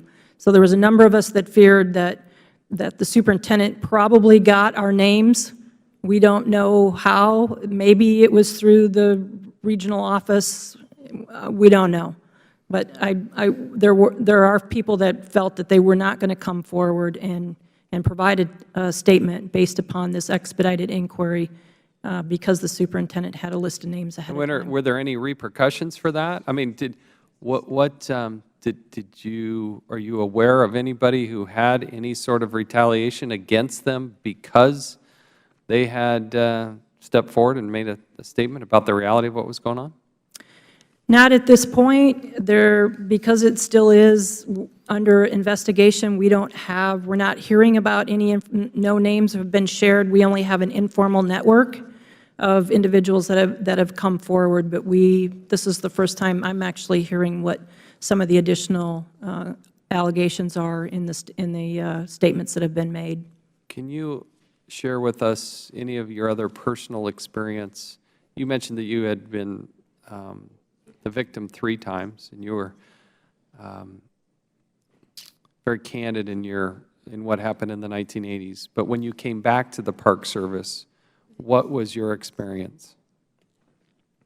I came back to the Park Service after working for the Forest Service for 16 years. When I came back in 2006, I was very excited that my career was coming back to the Park Service. I really enjoy working for the Park Service. But we experienced the culture that's very closed in terms of being able to talk about these difficult issues. And when I came back to the Park Service, my fear is that the first individual that was the perpetrator for my first sexual harassment was still working for the Park Service, and indeed he was. And it was up until just recently that this is why I made the decision to come forward, is that I really felt that it was important to shine light on the fact that this was the tipping point for me, and so for so many other women that needed to have this heard. And this was a person who was arrested in 2000, in the year 2000, a high-ranking national park official accused of peeping at naked women at a YMCA. Then there's another incident report in 2001. They were having voyeurism issues. Police officer was sent. This person was found to be behind a home or a building in a highly suspicious behavior in that situation. And again, nothing happens. It seems to be a little bit of a pattern. These are just the ones that they caught. So what were, if you don't mind me asking, I hope you don't, what were the other two incidents that happened to you? And then also maybe if you can contrast the difference between Forest Service and Park Service. Thank you, Mr. Chairman. The other two incidents, one, while I was still working at Grand Canyon, I don't remember the exact year, there was an individual that between the Park Service and the Forest Service, we work very closely together on wildland fire, incidents. And so this particular gentleman worked for the Forest Service, took pictures of me and put my pictures up above his visor in his government vehicle, was quite bold about it and showed other people that he had pictures of me in his government vehicle. One day alone at my office on the south rim of Grand Canyon, he was bold enough to enter my office and tried to kiss me. And I pushed him away and very, very visibly shaken and upset, told a friend of mine about what had happened. Went to his office, the Forest Service office, and proceeded to confront the individual. I never had any problems after that, but I did not feel safe at Grand Canyon. This particular gentleman had applied for the Chief of Fire and Aviation job at Grand Canyon, and at that point I proceeded to notify the Deputy Superintendent at Grand Canyon at that time that this particular individual was sexually harassing me. I do believe that my conversation with the Deputy Superintendent most likely prevented that individual from getting a job at Grand Canyon. And the other incident? The other incident was when, after I left the National Park Service, I was working for the U.S. Forest Service, and there was a private, it was a work-sponsored meeting at a private house, and I was sitting next to a superior of mine in my fire chain of command, was sitting on a crowded couch, proceeded to run his fingers through my hair. I immediately got up from the couch to remove myself from the situation. I talked to my immediate supervisor about it the following day. Again, these are very embarrassing situations. It seems so ubiquitous in our culture, in the wildland fire culture, that I just didn't feel that I could expose that as part of preserving my career. But at one point, I did mention it to upper management in the Forest Service, and the appalling reply, when I told him about it, well, it's his word against yours. So I think at that point, I really began to really believe that there is a culture of tolerance and acceptance of this kind of behavior in our workforce. And I have been powerless, although maybe I could have come forward with more formal complaints. I did not. I honestly felt that the preservation of my career status with my peers was more important than filing a complaint. With some indulgence here, just one more question. Mr. Reynolds, during your time heading the workforce, how many people were fired for sexual harassment, sexual misconduct, or anything in that genre? How many? I'd have to look up a number and get it to you today, but I am not aware that there were that many fired, to be honest with you, for those actions that you state. Were there any? I'll confirm with you. I don't have any recollection of any at this point. I guess I'd like to know how many complaints were filed during that time. Yep. Let's take the end of 2013 Okay. to present day. Got it. How many were complaints happen at any level, and how many people were fired? Thank you. Thank you. Now recognize the gentleman from Virginia, Mr. Conley. Thank you, Mr. Chairman, and thank you for having this hearing. Mr. Reynolds, you're the Deputy Director of Operations? Yes, sir. So you, in that responsibility, oversee all of the national parks in some fashion? Through their regional directors, yes. Yeah. How long have you been in the job? Since August 1st. And why did you get placed in that job on August 1st? We had a retirement of my previous boss, Peggy Odell, and the director asked if I would be willing to be reassigned into that job. So it wasn't because of some policy shift or shoring up enforcement or making a statement that now we're taking it seriously? In this case, my understanding is they needed a replacement for a retirement. Okay, so you were filling. Yes. Nothing wrong with that, but I mean, Yeah. just want to make sure we weren't making a statement trying to deal with what's in front of us here. No. So how long have you been with the Park Service? 30 years. Okay. So it's fair to ask you this question, I think. I mean, I'm looking at the fact that we got problems at the, in the last few years at the Grand Canyon, Cape Canaveral, Yosemite, Yellowstone. I mean, why shouldn't the public be led to believe that, behind the redstones, behind the redwoods, shenanigans are going on. People are being harassed or worse, and nothing is being done about it because the culture is so what kind of culture, frankly. It doesn't take this seriously, which has lots of ramifications for would-be employees in terms of the desirability of service, in terms of the integrity of the National Park Service itself. The public wouldn't think this is a good idea or tolerate it, and it would be very distressed and is distressed to hear these stories repeatedly. So help me understand, is this a systemic culture that has to be weeded out in the National Park Service? And secondly, would you, by way of self-criticism, agree with Ms. Martin that up until now it has frankly not gotten the serious attention it deserved?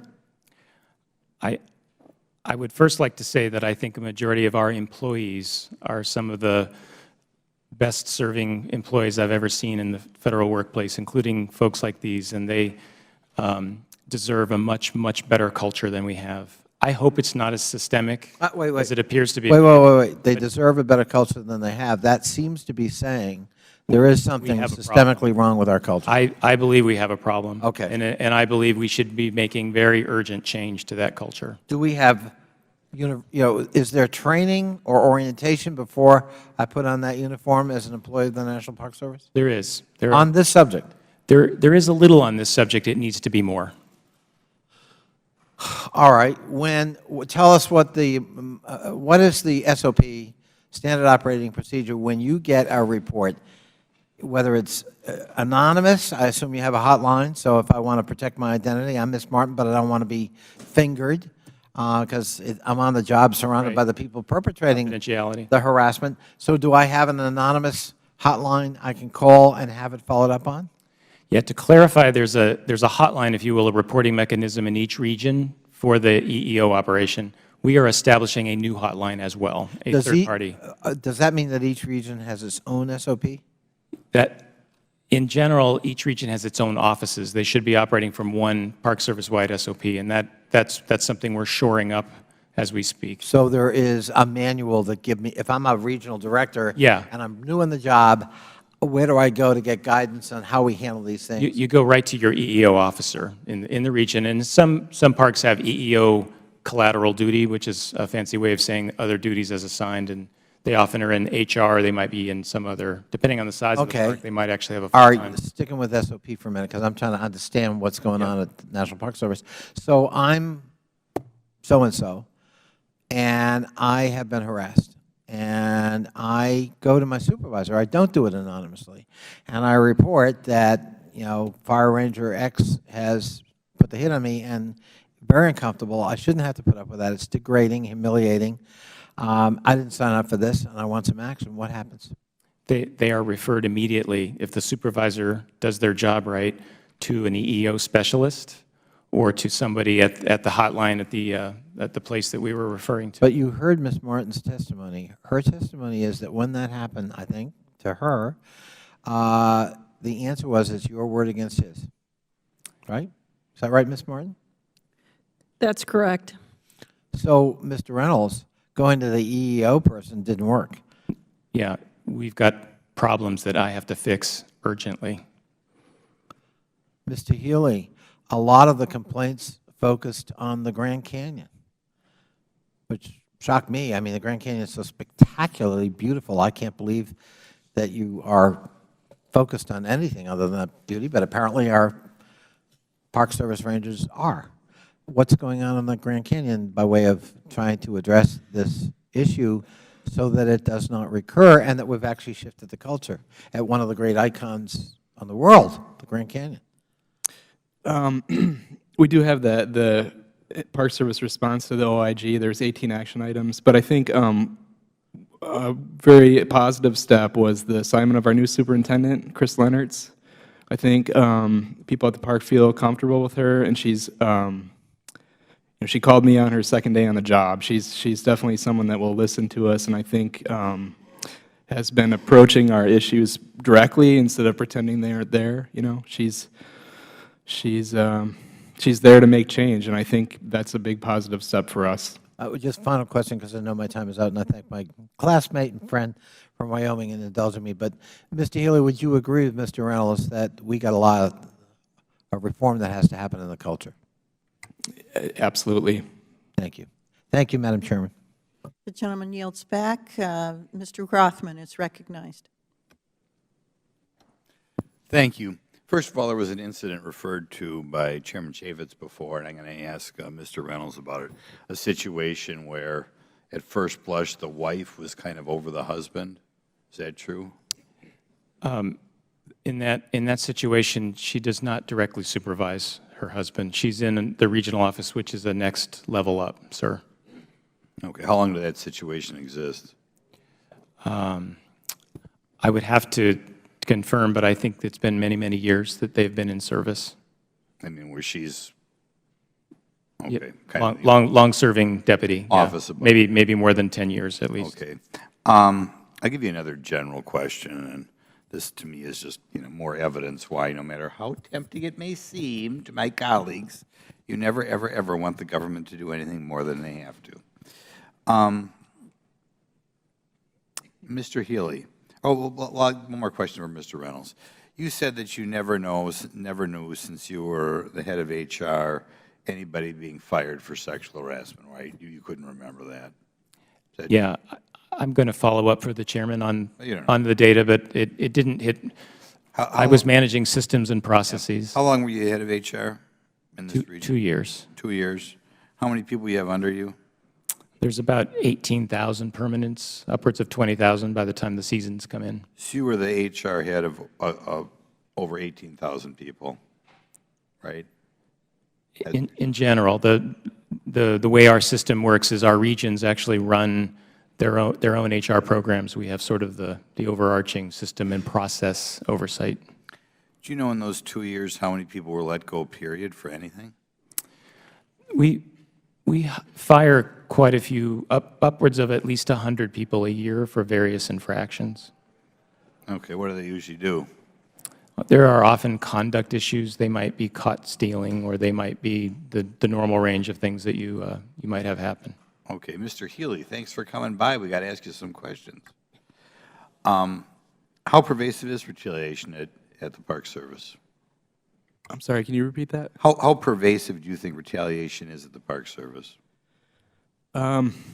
you know, my experience is limited to Grand Canyon, and it's with a couple of the individuals that are still at the park. I think there's a pretty extensive pattern of that, and that was all described by the OIG during their investigation. Okay, you afraid of retaliation for showing up and talking to us today? Yeah, I am somewhat, yeah. Yes. Okay. I guess this question kind of obvious, but do you feel the Park Service has adequately held managers accountable for their part in allowing harassment to occur at Grand Canyon? I don't at this time. I'm optimistic for the future, but you know, it's been quite a while since the OIG investigation came out and the Park Service response to that, and you know, we're in September and we still haven't seen some of the individuals that were implicated by the OIG leave. Slow moving. Maybe I'll switch back to Mr. Reynolds. Are any of these managers under any jeopardy of losing their job for their slow moving here? Again, as I offered earlier, I'd be happy to talk to you in person or the chairman. Again, are they in jeopardy? I mean, for this poking around here? For many of these actions, as they are found true, yes, they are in jeopardy. Okay. Mr. Healey, according to your testimony, a former supervisor at the Grand Canyon District breached confidentiality of victims and was given a temporary promotion to chief ranger. Is that true? What effect does that have on the morale of the employees when they see this sort of thing going on? I think it has a severe impact. I think it really does. I think that was probably a setback for employee morale and moving forward after this thing. You know, this is a really, really big deal for employees. What was his position before and what was he promoted to? He was supervisory park ranger, I believe, and his temporary promotion was chief ranger at a park, so the highest ranger position at another park, from what I understand. Okay. Would you feel comfortable saying what park? I won't have you do that, probably. It's Curicanti, Black Canyon of the Gunnison area. It's in Colorado. Okay, okay. Okay, interesting. I'll go back to Ms. Martin. I'll ask you the same question. How common do you think retaliation is at NPS? Thank you, Congressman, for that. I'm fearful more of the repercussions, the retaliation I have not been a victim of, and I think everybody knows that by coming forward, we're trying to really, truly have a stronger conversation about what sexual harassment is and a hostile work environment is. So I actually feel somewhat confident that retaliation will not happen, but there are people that do fear that and will not come forward with honest statements. Could the retaliation mean they feel they're less likely to be promoted themselves in the future? Yeah, I think, you know, people just don't want to really rock the boat. They don't really want to come forward for what they really see is going on. So there's a handful of us that believe that this is an extremely important topic to bring forward. And so I'm cautiously optimistic, I guess, that we will not be retaliated against. Okay, Mr. Reynolds, in your past statements, you said you were doing what you can to increase the number of women in management positions at the Park Service. Could you elaborate? We are beginning to venture into a much more aggressive recruitment. We've opened a recruitment office that we really have not had. Recruitment's been done at the supervisory management level. So we're trying to begin to centralize that to focus on both diversity in all of its forms. Okay. Well over my time, so thanks for being patient with me. I thank the gentleman. Mr. Micah is recognized for 5 minutes. Well, thank you, Madam Chairman and Ranking Member. I hadn't been able to participate. I got waylaid on a host of other things, but I did stay up last night and read some of the testimony and the staff report. It was absolutely appalling to see what took place in some of these instances. And it also, to me, is disgraceful that the federal government could be a partner into the abuse of women and employees and others and let them be subject to this type of activity. I just was stunned at what's going on. When we came into the majority in 1995, I was the first Republican chairman of civil service in 40 years, and I got to look at the civil service system. And you want a civil service system, and it was created to protect employees from political interference, but it wasn't created to protect them when they abuse their fellow employees, violate laws, protocols, rules. And that's what I read page after page. It's just stunning. And then I saw the movement of people from within the agency, from department to department. The one case, and I'm sure it's been relayed here, where you get promoted after you commit sexual acts that no one would tolerate in any other form of employment. Okay, sat here, I've sat through IRS, I've sat through, I never remember, or never forget the head of Secret Service. She came to me after she was brought in, Julia, she went to the University of Central Florida, was a police officer, eminently qualified, first female Secret Service director. And after she was there for a while, she came in and she says, "This is almost impossible to control. I need assistance to determine, well, to be able to hire and fire poor performers." And that's what whether it's Secret Service, whether it's IRS, whether it's GSA, FBI, other agencies, we have, and some of them are exempt. There's exempt and non-exempt. Mr. Reynolds, are your hands tied? Congressman, thank you for bringing this up. It is a complex system that you know It's better very than anybody. complex. It's very difficult for you to navigate, and Yes. it can take a long time to get rid of these people. I don't want to cop out by saying it's the process, right? Well, I'm not copping accountable. out either, but I'm telling you, it's the process. We've set up a system where nobody gets fired. And when you do egregious things, you don't get fired. It's easier to transfer them around, and we've seen examples and examples. I read it last night, and it didn't let me sleep well last night. There is a GAO report that says it takes us 6 months to a year to terminate people at times. And that would be a speedy termination. And the alternative is actually that they're moving people into other positions. And then what kind of message does it send when they actually get elevated? One of the most troublesome cases was getting elevated to one of the highest positions, and everybody knew what was going on. It's disgraceful. Well, I think that the way to cure this is, again, we want to protect people. We have thousands and thousands of wonderful employees in the federal government. You got them in the Park Service. I've seen them. They stay there late, they work extra time, they neglect sometimes their family, but they serve the public. They're public servants. Got a few rotten apples in the barrel, and they're staying in the barrel. And to me, it's disgraceful that we haven't fixed the system that allows you to do your duty to clear the deck of people who need to be fired, removed, and held accountable. Would you agree with that? I agree. We need to move as fast as we can. Well, again, Madam Chairman, thank you for holding this hearing. This is an important hearing. This is to the core of the problem we have across the spectrum of the federal government. I thank you and yield back the balance of my time. I thank the gentleman from Florida.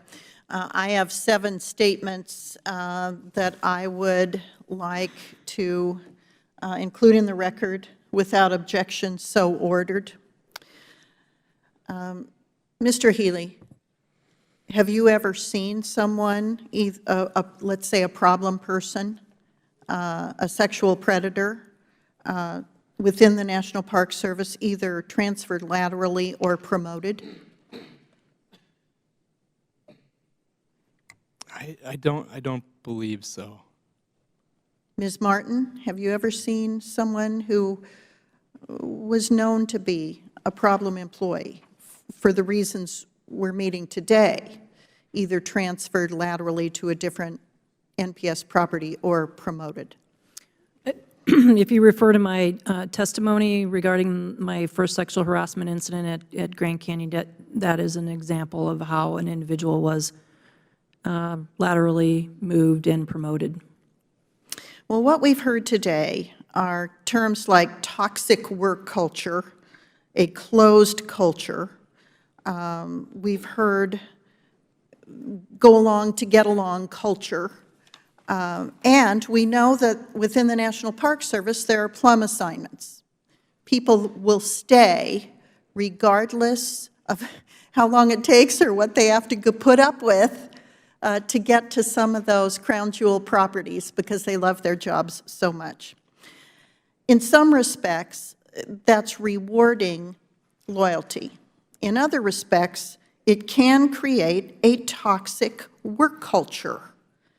And it appears at the National Park Service, especially since we've had reports of this for 16 years, and that these matters are not being adequately addressed, that perhaps promotion from within has actually hurt the National Park Service from addressing cultural, systemic problems in this area. So I will be asking the chairman and ranking member of this committee to prepare memos to the transition teams for both the Democratic and Republican presidential candidates to inform them of what is in the record here about what is going on at the National Park Service in terms of a toxic work culture and how maybe it's time to get, as Mr. Micah said, some of the rotten apples that are still in the barrel out of the barrel. And maybe that's going to require people who have made this their career and have been looking forward to being considered for some of the very highest positions within the National Park Service to not attain those goals. Because this has been tolerated. It has not been swept under the rug, and now some of the people in leadership positions are just finding out about it. It has been tolerated. And it appears that people have tolerated this in order to advance their careers into the highest positions in the National Park Service. It is time to ferret out that kind of toxic culture. And either new president is going to be in a position to do that. So I will ask the chairman of this committee and the ranking member to prepare memos to the transition teams of the Democratic and Republican nominees for president and present them to them. So when they're going through transition and preparing people to go before Senate committees for confirmation, that they know exactly what's going on in the National Park Service and they are prepared to address these problems. I thank you for your testimony today. It builds on testimony that we have in writing.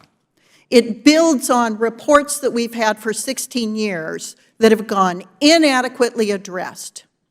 It informs the next president that they better start lawyering up these agencies with people who are experts in personnel rules and disciplinary rules, because they're going to take a whole bunch of people through processes that have not been used enough within the National Park Service.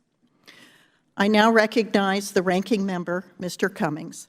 I want to thank the chairman, chairlady, and for your words, and I agree that it would be a good idea to get those letters out to the two transition teams. and I think hopefully it'll have some impact.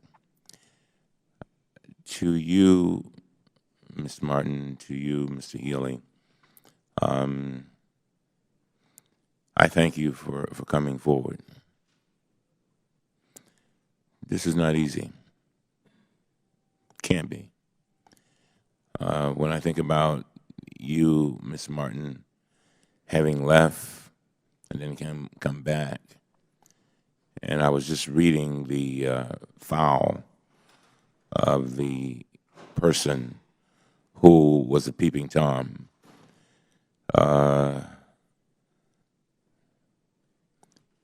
You should not have had to go through that.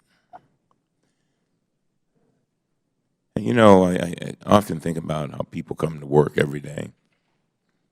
Sometimes they have things that they have to struggle with at home. All of us do. And then but no matter what, they get up, they come to work. And when you've got a job like the ones that you all have, dealing with the public, you got to put on a good face.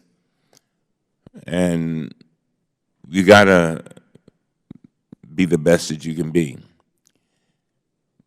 But the idea that you come to work and you've got people who place you in a position of discomfort, knowing that they could have not only an impact on your career, but on your way of life, and then to be able to function at your maximum with all of that over your head, that's quite a bit. And then to seemingly have a administration at the Park Service that through neglect or just a sheer sense of lack of urgency does not back you up, that's a problem. The other thing that I guess that goes through my head is what I said a little bit earlier. You've been bold enough to come here to give your testimony, and the idea that you might not have the impact that you wanted to have and go back and get hurt because you stepped forward is the worst thing that could happen. So I want to vow to you, and I'm sure our committee, everybody on this committee feels the same way, and let me send a message to all of those who are thinking about retaliating or bringing harm, that we will come after you with everything we've got. There's no way that we will correct this culture if you have to be in fear and if they have the position that they can do whatever they want and get away with it. And to those who feel that way, that feel that they want to retaliate, I would invite them to leave the Park Service. Go do something else. Because we want our employees to be able to be content. We want them to we want them to have a normal employee-employer existence, normal. This is not normal. It's not. It's got to be stressful. Every day, watching your back. Who's going to hurt you? Who's going to block your path?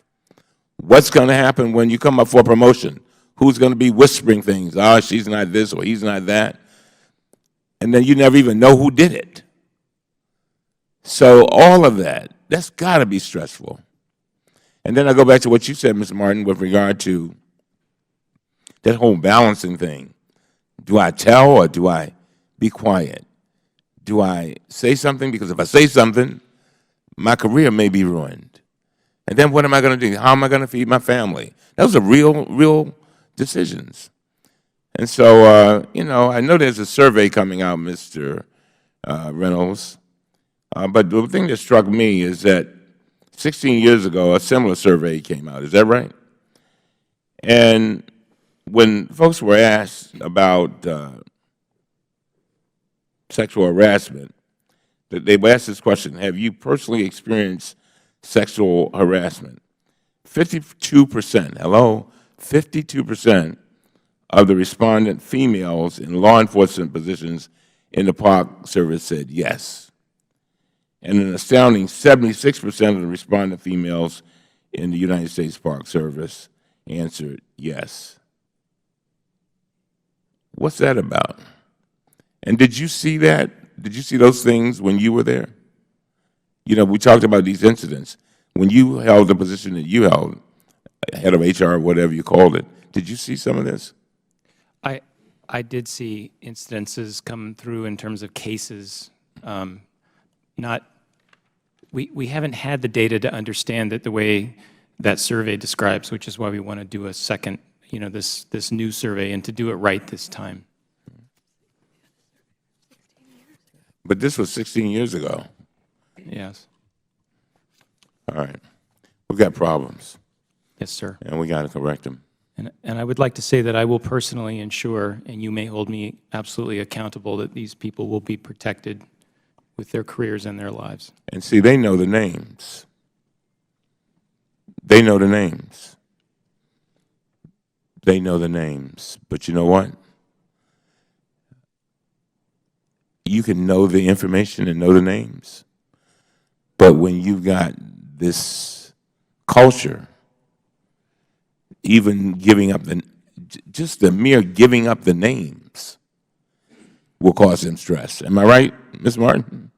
Without a doubt. I know that I'll be probably more, I'll be facing serious repercussions, but I just have to go on record to tell you that I have a tremendous amount of support of women behind me. They could not do this, but the other important thing is that there's men that want to see our culture change too.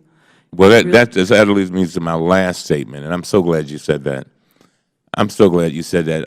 And I want to say this to all the people that you just talked about, the ones that back you up, the ones that care, the ones that support you.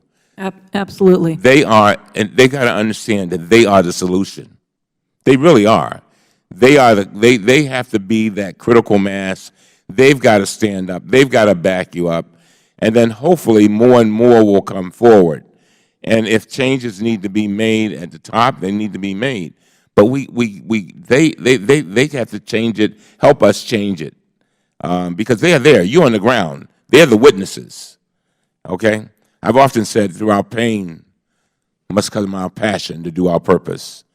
Your pain has allowed you to come here with a passion. And that passion has allowed you to do your purpose. And hopefully we'll be able, that purpose will be about bringing a new day to the Park Service by shining a bright light on its problems. With that, Madam Chair, I yield back. I thank the ranking member. The tone is set at the top. So the tone has to change going forward. I want to thank our witnesses. Mr. Healey, thank you for coming here and for your bold statements. Ms. Martin, thank you for your testimony today and for representing other people within the National Park Service who are similarly situated, but your ability to speak on their behalf is deeply appreciated by this committee. Mr. Reynolds, thank you for your testimony today. You've got your hands full. I hope you're up to the task. God bless you in your work there. With that, the Committee on Oversight and Government Reform is adjourned. Thank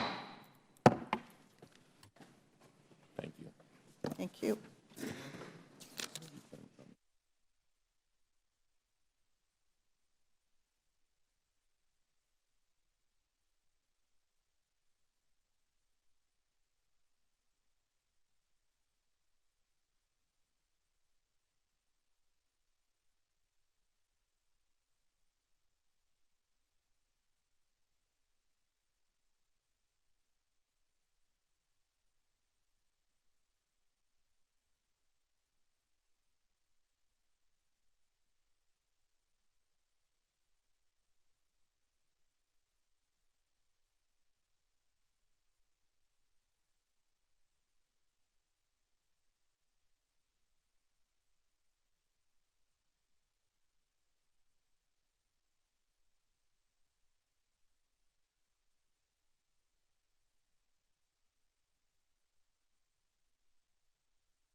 Testing, testing. Hello? Hello? There we go. We're in business.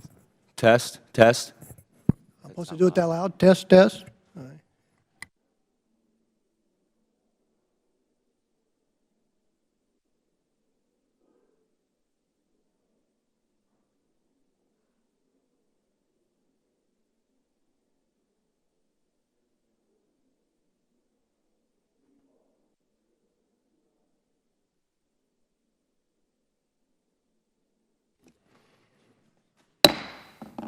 The Subcommittee on Information Technology will come to order, and without objection, the chair is authorized to declare recess at any time.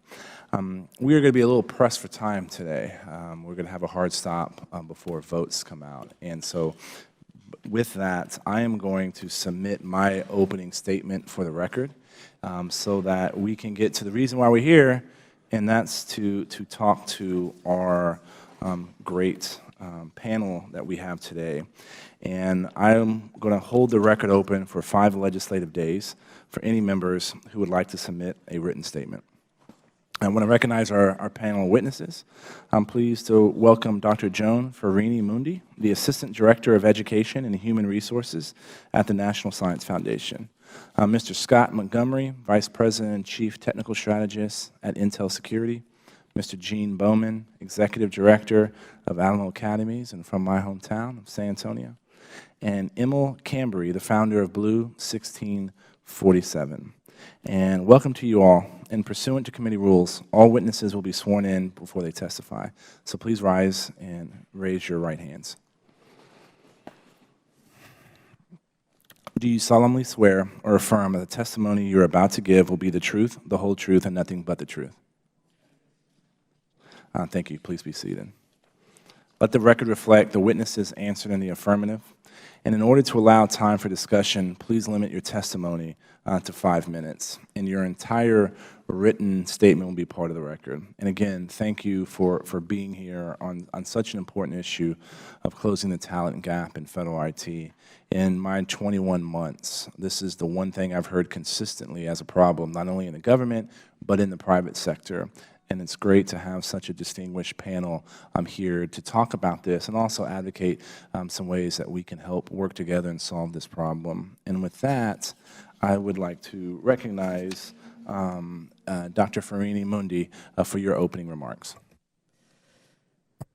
Good afternoon, Chairman Hurd, Ranking Member Kelly, and other distinguished members of the Subcommittee on Information Technology. My name is Joan Farini Mundi, and I'm the National Science Foundation's Assistant Director for Education and Human Resources. Thank you so much for the opportunity to testify before you today on this critical topic for our nation, the preparation of a workforce to provide our nation's cybersecurity. The directorate that I lead has a unique and crucial mission at a science agency within the federal government. That is, supporting the preparation of a diverse, globally competent science, technology, engineering, and mathematics, or STEM, workforce and a STEM literate citizenry. We do this by providing grants to research and education organizations and institutions across the country to support innovation in STEM education, to build capacity in STEM education for diverse students, and to do research and evaluation of those efforts. Our funding supports both formal education and education outside the formal system, for example, work in museums, public television programming, and other public engagement. And in addition, we fund very important programs for scholarships and fellowships. Our education investments are closely related to the National Science Foundation's research investments, particularly in the area of secure and trustworthy computing, where we fund leading researchers in cybersecurity areas from cryptanalysis to cyber-physical systems to social networking and more. Today, I'll focus on just a few of the NSF programs that help to build the nation's workforce for information technology and cybersecurity. Specifically, NSF's CyberCorps Scholarship for Service, or SFS program, was launched in 2001. We coordinate closely with the Office of Personnel Management and with the Department of Homeland Security to continue to recruit and educate the next generation of cybersecurity professionals broadly defined. SFS makes awards to institutions of higher education to provide scholarships to undergraduate and graduate students in strong academic programs in cybersecurity, and to develop and enhance those cybersecurity programs so that they can remain at the cutting edge and of the highest quality. Students may be supported for up to 3 years, and in return, they agree to take cybersecurity positions in local, state, tribal, or federal government for the same duration as their scholarships. To date, the overall placement in cybersecurity-related positions for SFS graduates in government is 94%. As of last month, there were 62 active SFS institutions, nearly 3,000 scholarship recipients over the 16 years of the program, over 2,000 graduates, and over 600 current scholarship holders. NSF's Advanced Technological Education, or ATE program, also has a very strong presence in information technology and cybersecurity education. That program makes competitive awards to community colleges that partner with other academic institutions and with local industry to educate science and engineering students for technician positions. These are students at the undergraduate and secondary school levels. ATE funds comprehensive centers which may have either a national or regional focus, and currently they are supporting 6 large cybersecurity-focused centers that serve the entire nation. NSF also supports the development of a high-technology workforce for the nation at the undergraduate and graduate levels through several other programs, including the Research Experiences for Undergraduates program, which offers intensive summer research experiences in all areas of STEM, including cybersecurity. Taking a longer view, NSF aims to fund projects that will inspire K-12 students to consider high technology and cybersecurity careers. The SFS program has partnered with the National Security Agency to offer summer camps for K-12 students and teachers to build the pipeline. And to help provide better access to computer science at the K-12 level, NSF has taken on a leading role in the Computer Science for All initiative, with a commitment of $120 million over the next 5 years. Introduction to computational thinking and to elements of computer science at the K-12 level can help lay groundwork for the wider range of career choices later on. Finally, NSF partners with other federal agencies in cybersecurity education through the activities of the National Science and Technology Council Committee on STEM Education, the National Initiative for Cybersecurity Education, and the Cybersecurity National Action Plan. Thank you so much for the opportunity to testify today on a topic that we at the NSF see as critical for our nation's future. I will be pleased to answer any questions that you and the other members of the committee may have. Well, Dr. Farini, Mundi, I got to say, we've only been doing this for 5 minutes. You've already gotten me excited about a couple of things that you mentioned in your opening remarks. And also, I want to add, I was a beneficiary of a NSF program when I was in high school. I got to do an internship at the Southwest Research Institute in San Antonio, which in robotics, and that got me excited about computer science, and that's why I studied computer science at Texas A&M University. So I'm a big fan of what you all do, and this is something that I want to make sure more kids like me have access to this. So thank you for being here. Mr. Montgomery, you're now recognized for 5 minutes.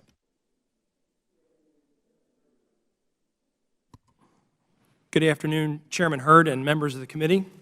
Thank you for the opportunity to testify today. My name is Scott Montgomery. I'm the Vice President and Chief Technical Strategist of the Intel Security Group, and my testimony will focus on cybersecurity skills gap and what the government in collaboration with the private sector can do to close it. I've spent 20 years building, designing, testing and certifying information security and privacy solutions for a variety of public and private sector organizations. Intel is a global leader in computing innovation, designing and building the essential foundational technologies that support the world's computing devices. When you combine this experience with Intel Security's market-leading cybersecurity solutions, we bring a unique understanding of the challenges threatening our nation's digital infrastructure and global e-commerce. Despite facing an ever-changing threat landscape, further complicated by the sharp rise in Internet-enabled devices in our personal lives, the job for security practitioners hasn't changed. Protect vital services and data from theft, manipulation, and loss due to external and internal adversaries. We do, however, need to change the way we do our job by focusing on ways to reduce security fragmentation, automate tasks, and force multiply capabilities. Organizations, both in the public as well as private sector, are now more vulnerable in more places. Adversaries are increasingly capable of commandeering strategic assets and including the critical infrastructure. Yet most organizations still lack the resources necessary to adequately monitor their networks and defend against these sophisticated attacks. Earlier this year, the Center for Strategic and International Studies, in partnership with Intel Security, released Hacking the Skills Shortage, a global report outlining the global talent crisis. The results of the research were both stunning and informative. A majority of respondents, 82%, admitted to having a shortage of cybersecurity skills, with 71% citing this shortage as having a direct and measurable impact upon their organization and making them more valuable hacking targets. In 2015 alone, 209,000 cybersecurity jobs went unfilled in the United States, in just the United States. Despite 1 in 4 respondents confirming their organizations have lost proprietary data as a result of this specific skills gap, there are no signs that this workforce shortage will abate in the near term. Respondents estimated an average of 15% of their company's available cybersecurity positions could go fully unfilled by 2020. If the demand for these professionals continues to outpace the supply of qualified workers, the United States will face a deficit of around 1 million workers in the next 5 to 10 years. With expanding attack surfaces and an increase in advanced targeted attacks around the world, the need for a technically stronger and numerically increased cyber workforce is critical. So what are the immediate steps we can take to address this issue? In addition to many other sound policy recommendations, the President's Cybersecurity National Action Plan, CNAP, calls for a $62 million increase in spending to expand training and educational programs. Specifically, the plan would build out the existing Cyber Corps Scholarship for Service program, which provides cyber education scholarships in exchange for service in the federal civilian government. This investment is a great step forward, but we need to be prepared to do a lot more. In particular, we recommend an even larger financial investment in existing federal workforce and education programs, a diversity of career paths for interested students, and stronger coordination on these initiatives with the private sector and industry. As Intel Security Vice President and General Manager Chris Young and Chairman Hurd have both urged in the past, the government should consider the creation of a Cyber National Guard program. The Cyber Corps Scholarship for Service and Reserve programs are ideally situated for students looking to pay back their scholarships up front with 2 or 3 years in federal service. Also, at the state or federal level, an expanded SFS or SFS-style grant program could train and educate a new class of cyber practitioners, prepared to serve their government on a full-time, part-time, or as-needed basis, while gaining critical experience with the latest private sector innovations. The private sector must also be prepared to level up its collaboration with the government to ensure a steady supply of worthwhile internships, co-ops, and training opportunities. In the CSIS report, a lack of quality training opportunities was cited as a significant reason why cyber practitioners seek alternative employment. For this reason, it is not only imperative the public sector entities compensate their cyber professionals well, but also provide ample opportunities for employees to learn new skills and train on cutting-edge technologies. Intel supports these efforts through a number of initiatives, including investments in STEM education for women and girls, curriculum development, a robust paid internship program, and partnerships with universities like Purdue, the University of Massachusetts, and the U.S. Air Force Academy. Finally, investing in more efficient technologies and modernizing outdated IT systems will reduce the burden on scarce human resources. The CNAP prioritizes this by calling for a $3.1 billion IT modernization fund to transform cybersecurity management.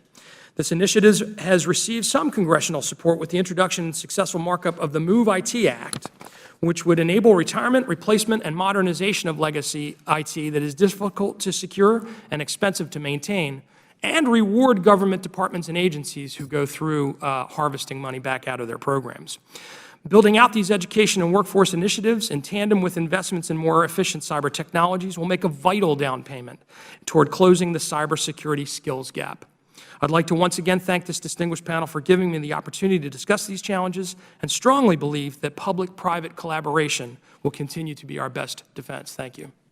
Thank you, Mr. Montgomery, and thank you for the reference of the MOVE IT Act, which we had to rename the MGT Act, which passed this morning, by the way. So that's a pretty significant thing, and it was because of the great leadership of folks like Robin Kelly to make that happen. And I also want to thank your organization and Ms. Kelly, because this idea of a Cyber National Guard really sunk in with me at our field hearing in Chicago. And I'm glad we went and did that, and I'm glad through y'all's participation, and really is what, that kind of collaboration outside the Beltway with, participants outside the government, where you really get some of these cutting edge ideas. So thank you for that.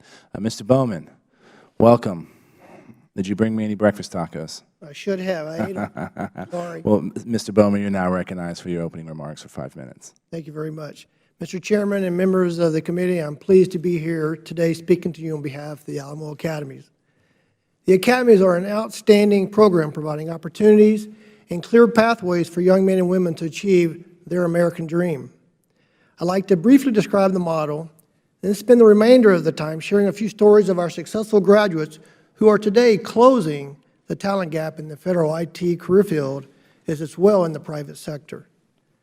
The Alamo Academy is an innovative STEM, you've heard it before, science, technology, engineering, mathematics, demand-based model connecting high school juniors and seniors with employers. These students earn 30 college credits at no personal cost. They obtain nationally recognized industry certificates, and they participate in an experiential learning environment between a junior and senior summer, a paid internship, the program's key component, kind of like what you did earlier in your career, where they have the opportunity during this internship to apply the knowledge and skills they learned in the college classroom in a real-world environment, leading to high-wage jobs or further higher education while addressing critical workforce needs. And let me tell you about 5 of our graduates who are cyber warriors today. 2 of them are 22, 1 is 19, the other 2 are 18 years old, and all 5 share the following experiences. They participated in the Academy's Information Technology and Security Academy. They completed paid internships with cybersecurity industry partners. They all have earned multiple national industry certificates. They all competed in the Air Force Association's Cyber Patriot competition. They were all on an Academy's team that won the local mayor's Cyber Cup competition as the best Cyber Patriot team in the San Antonio region. And each of their teams also made it to the top 12 in the nation and competed in the Cyber Patriot National Championship in Washington, D.C. As a side note, and bragging a little bit, the Academy's team has won the Mayor's Cyber Cup and advanced to the National Champions competition 5 out of the last 6 years. 2 of these young men, Mario and Robert, were on the National Championship team in 2012.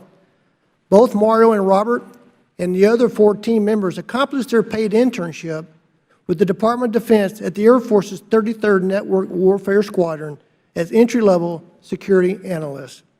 Each was awarded a secret clearance at 17 years of age and also offered part-time employment during their senior year helping defend our nation. At 22, Mario already has 6 years of intense cybersecurity experience supporting DoD initiatives, and shortly after graduation from the academies, Mario was offered a position at the Pentagon, right down the road here, as a computer network defense analyst with an interim top-secret SCI clearance. He recently returned to San Antonio as a lead cybersecurity analyst with a DoD contractor supporting the Air Force's Weapon and Tactics Team, known as the Computer Emergency Response Team, which I know you're familiar with. Mario has also added a recruiter to his duties. He recruited 2 of our recent graduates to be part of our Cyber Warrior talent pipeline. These 2 graduates, Reed and Kyle, are both 18. They're Cyber Patriot National finalists, completed paid internships with cybersecurity industry partners, and are starting their careers as Tier 2 security analysts. Finally, 2 other examples, Skylar and Robert. Skylar is 19 years old, Cyber Patriot National finalist, seeing a theme here, and he's employed as a security analyst with the same cybersecurity consulting agency in San Antonio that he accomplished his paid internship with. A smart move by that company, growing their own workforce. Robert, 22, has taken his cybersecurity talent into the private sector. He's a security analyst as a member of the Information Security Operations Center for his IT company in San Antonio. All of these young men have accelerated their careers with great salaries, benefits, and no college debt. They're having a transformational impact on their families and our community. These outstanding graduate stories are part of today's submitted written testimony.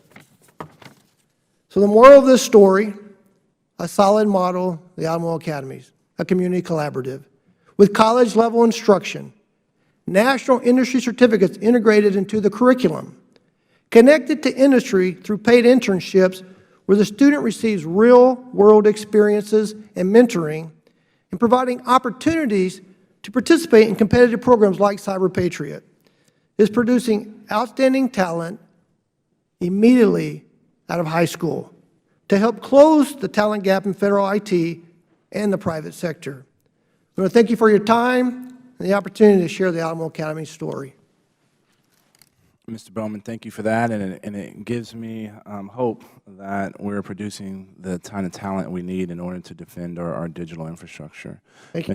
Mr. Cambry, you're now recognized for your opening remarks for 5 minutes. Thank you. Thank you, Chairman Hurd, Ranking Member Kelly, and all the esteemed members of the Committee on Oversight and Government Reform for the opportunity to testify for you today.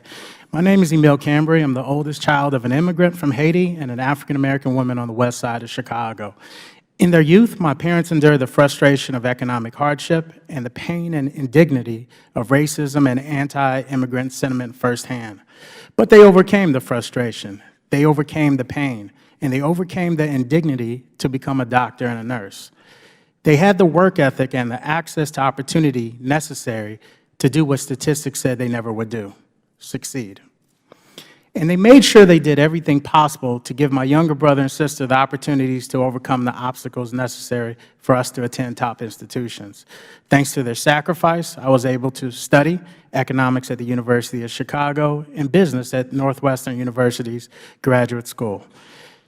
I've since had the opportunity to work at J.P. Morgan Chase in their investment banking unit and teach graduate-level business and economic courses at 3 graduate institutions. My parents and all of my life's experiences up until 3 years ago helped me realize one thing. Entire communities and generations of hardworking, incredibly talented men, women, and youth are not given access to the very opportunities that helped my family overcome the hardships in their life. That's why I founded an organization that addresses that. Blue 1647, to bring opportunity to opportunity deserts across the country. Blue 1647 transforms lives and communities by going into these opportunity deserts and providing residents with access to 21st century tech skills so they can, too, access the opportunities necessary for them to overcome the hardships in their life. The formula was simple. Go where the need is greatest, teach those interested in the most marketable skills, and see people overcome poverty, racism, and other hardships in a way that you've never seen before. And today, I'd like to take the time to talk about how the various programs and public sector partnerships I've had the chance to build are turning communities with few prospects into hubs for tech rock stars that can and will yield an ecosystem of diverse talent to fill the 1.2 million new tech jobs that will need to be filled by 2020 in this country. And that includes federal IT. And already we're starting to see that vision come to fruition. While we were founded in Chicago just 3 years ago, thanks to the support of people like Congresswoman Kelly, we've since grown to have our tech centers present in 8 cities and serve over 16,000 youth and adults. Our classes have included everything from app and software development, traditional IT, cybersecurity, and the Internet of Things. Physical location of our innovation centers are important, which is why we target in lower socioeconomic areas, and 95% of our students are Black or Latino. But we don't water down our curriculum because of space, place, age, or income. Our software development curriculum is Department of Labor certified for a technology apprenticeship program. I'd like to take a moment to highlight some of the programs and success stories. Our 1919 program is our Women in Tech and Entrepreneurship program. Since its inception a year ago, over 200 women have participated in our cohort-based program, which is 12 weeks in length. We have various tracks and have created a community approach for skill development in IT. We will soon be adding tracks in project management and cybersecurity. We have over a 97% net promoter score, and an additional 75 women have begun our program this week. All of these women are Black or Latino. Our 21st Century Youth Project is for students as young as 4 and as old as 17, where we have had some great successes in cohort-based training. We have had students intern at Google, Answers.com, Accenture, and Microsoft, including starting their own ventures. Over 70 students have gone on to matriculate into computer science and engineering programs. We have hosted the chief officers for the United States Digital Services Team, United States Chief Data Officer DJ Patil, and have held general recruiting events around federal IT opportunities and careers. Over 200 were in attendance for one event, and the major takeaway was that you can serve your country using the technology skills, which was a new concept to many of our attendees. We have executed some tremendous public and private partnerships to plant seeds in areas you would not expect. In St. Louis, we are a partner in the Jobs Plus program, a federal HUD program over 4 years to increase employment prospects in housing developments. The housing development we focused on is the Clinton Peabody development, where before the program started had a 68% unemployment rate, 93% were led by a single mother. At the development, we are partnered with the St. Louis Housing Authority, the Workforce Development Arm of the St. Louis, SLATE, and the NAACP of St. Louis. Blue 1647 installed community Wi-Fi so residents can participate in having internet access, and we focus on bridging the digital divide. We conduct technology classes for adults during the day and provide after-school technology immersion for youth after school. In addition to working with one housing development in St. Louis, we started working in 6 housing developments in Los Angeles this week. The more we can replicate our model and support other programs like ours, we ultimately create a pipeline of tech talent who will be naturally interested in technology careers. Thank you for your time, and I'll gladly take any questions that members of the committee might have. Mr. Cambry, I'm usually, at these hearings, I usually get outraged when I hear opening remarks, but this time I'm inspired by what's going on. So thank you for being here for that. And I believe Ranking Member is going to submit her opening remarks for the record. Is that correct? Without objection? So moved. I'm going to recognize myself for 5 minutes and go back and forth with Ms. Kelly until we get the gong to go to the floor for votes. And Ms. Farini-Mundi, my first question for you is these SFS Cyber Core. You said there's about a little bit over 2,000 graduates from that program starting in 2001. You said about 600 active. What's the headroom? Have we hit the cap?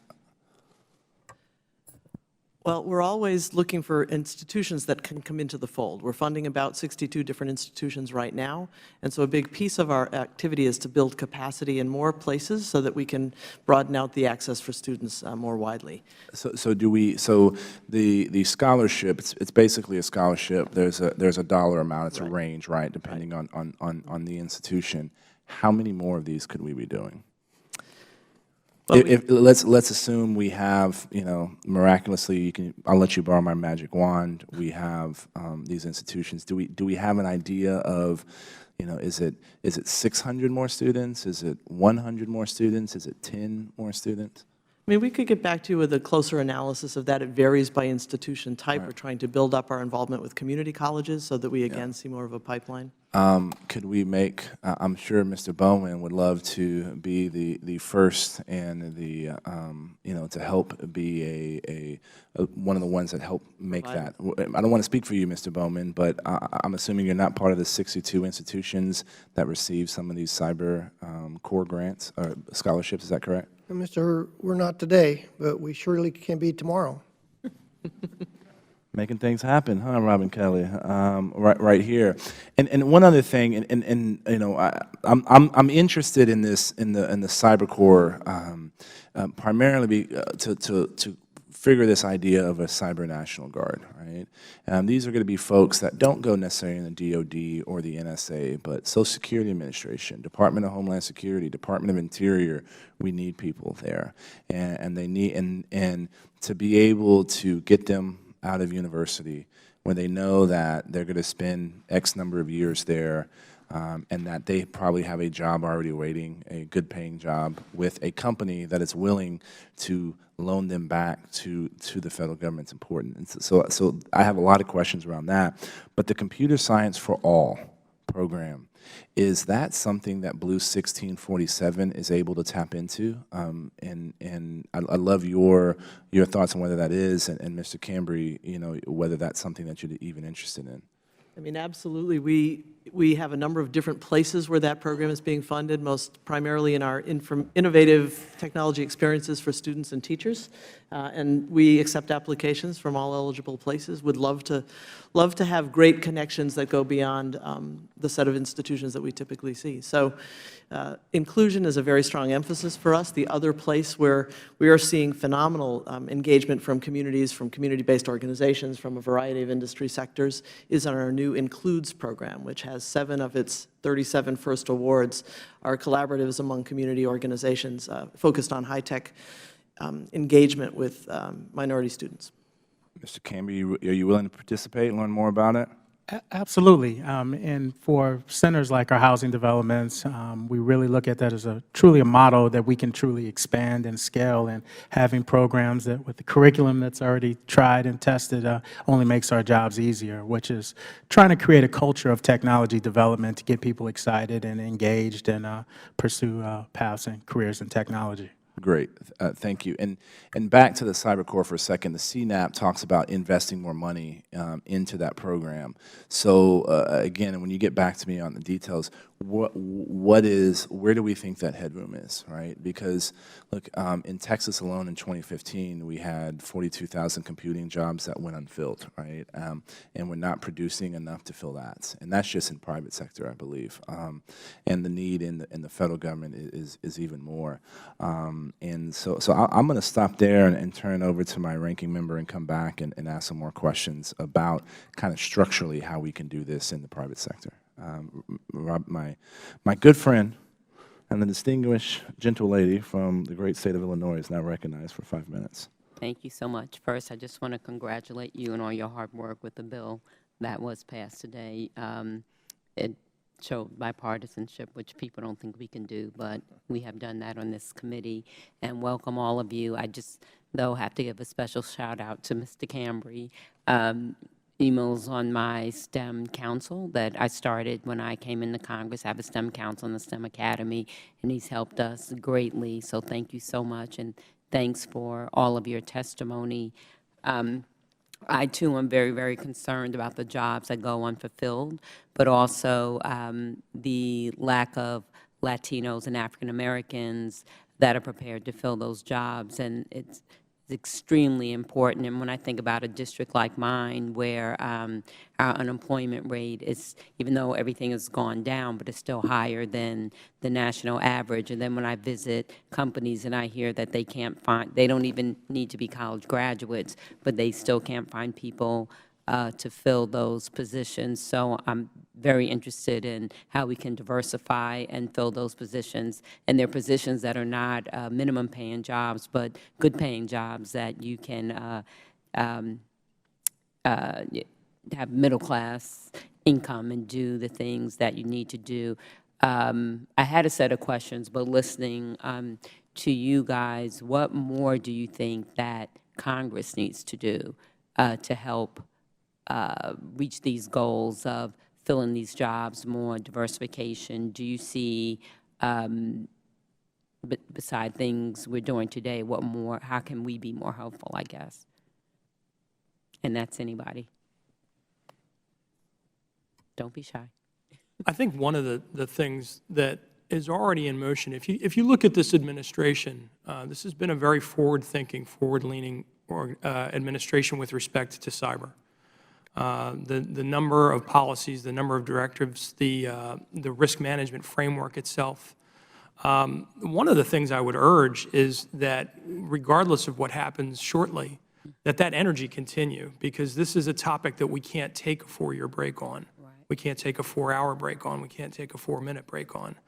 One of the things that I think would actually help in addition to that, Intel in 2015, we've committed $300 million to the similar topics as my fellow panelists with respect to women and underrepresented minorities to make the workforce more diverse, specifically in technology. But there has to be some protection for the U.S. government for its own employees. And what I would suggest is that Congress look at modifying the way that talented federal cyber employees are compensated, retained, and trained. because the lure to the private sector is intense. Because as you mentioned, Ms. Kelly, the number of spots that are open is so demanding that people are looking down the street when the only change is money because of that intense demand. And we need to make sure that our federal workforce in particular, and this is what Congress can help with, remains highly paid, highly trained, highly effective, and highly motivated to stay. If I may, Ms. Kelly, thank you for the question about what Congress can do. For the Alamo Academies, a community collaborative program, homegrown, one of the things that drive that model with our industry partners is it's a pull system, not a push, a pull system to industry demands and requirements to meet their needs. And as Chairman Hurd had indicated, he had an internship with Southwest Research Institute that kind of got him excited about his career, got him on the pathway. It's exactly what the academies are doing today with this model. We had over 45 internships last year alone, just from the IT Academy, about 120 internships in all 5 academies. That model is limited because our capacity depends on how many internships we can get with the companies. So any incentive, and many of our industry partners on the Academy's board would love to come and help you work on that issue, any incentive that can encourage and motivate companies to take on these internship responsibilities, even at high school level. We're showing that high school young men and women can accomplish these duties, and they can do it successfully if they're in the right model and they're mentored properly. And we're showing that this is working, and it's been working for the last 16 years. In regards to minorities, I would tell you, San Antonio is a majority minority community, and over 70% of our graduates are Hispanics today, and 6% are African Americans. So I think we're achieving that in our local community, and models like the Academy can do that in whatever community that they're in. Like Mr. Cambry here, you got a couple of great models here, but incentivize our industry partners to want to take on these internships. There is some cost to them to do that, but the benefit to homegrown product pays off hugely when they come, and that loyalty and that culture they get by getting exposed to it early in life. And they don't have any bad habits. They're coming in very young, and it's easy to get a secret clearance because they haven't done anything bad yet. Even him? No. Did you have any thoughts about that? Yeah, and I'll just add into that. One of the reasons why we pursued this apprenticeship model for software development was because it gave us a stamp of approval that we can take to employers to say they've been trained, this curriculum has been certified, and on top of that, we're trying to include folks that otherwise might have been excluded. So I think that, in addition to what Mr. Bowman has mentioned, any incentives that we can get more employers on board that can give us some opportunities to folks that otherwise wouldn't have gotten them. Because once again, as you mentioned, when you don't have college debt and you're still able to pursue some revenue for your family, and especially to be able to jump into the middle class, it has a tremendous effect, not just for that family, but for that community, to say that this is a possible pathway and this is a pathway we can be successful in a relatively short amount of time with some very intensive training. How do you get the word out about your programs? Because that's always my concern, too, that sometimes entities like yours don't know what's out there for you as far as grants, because maybe we don't do a good enough job getting the word out. But also, how do the young people know that you exist? What do you do to get the word out?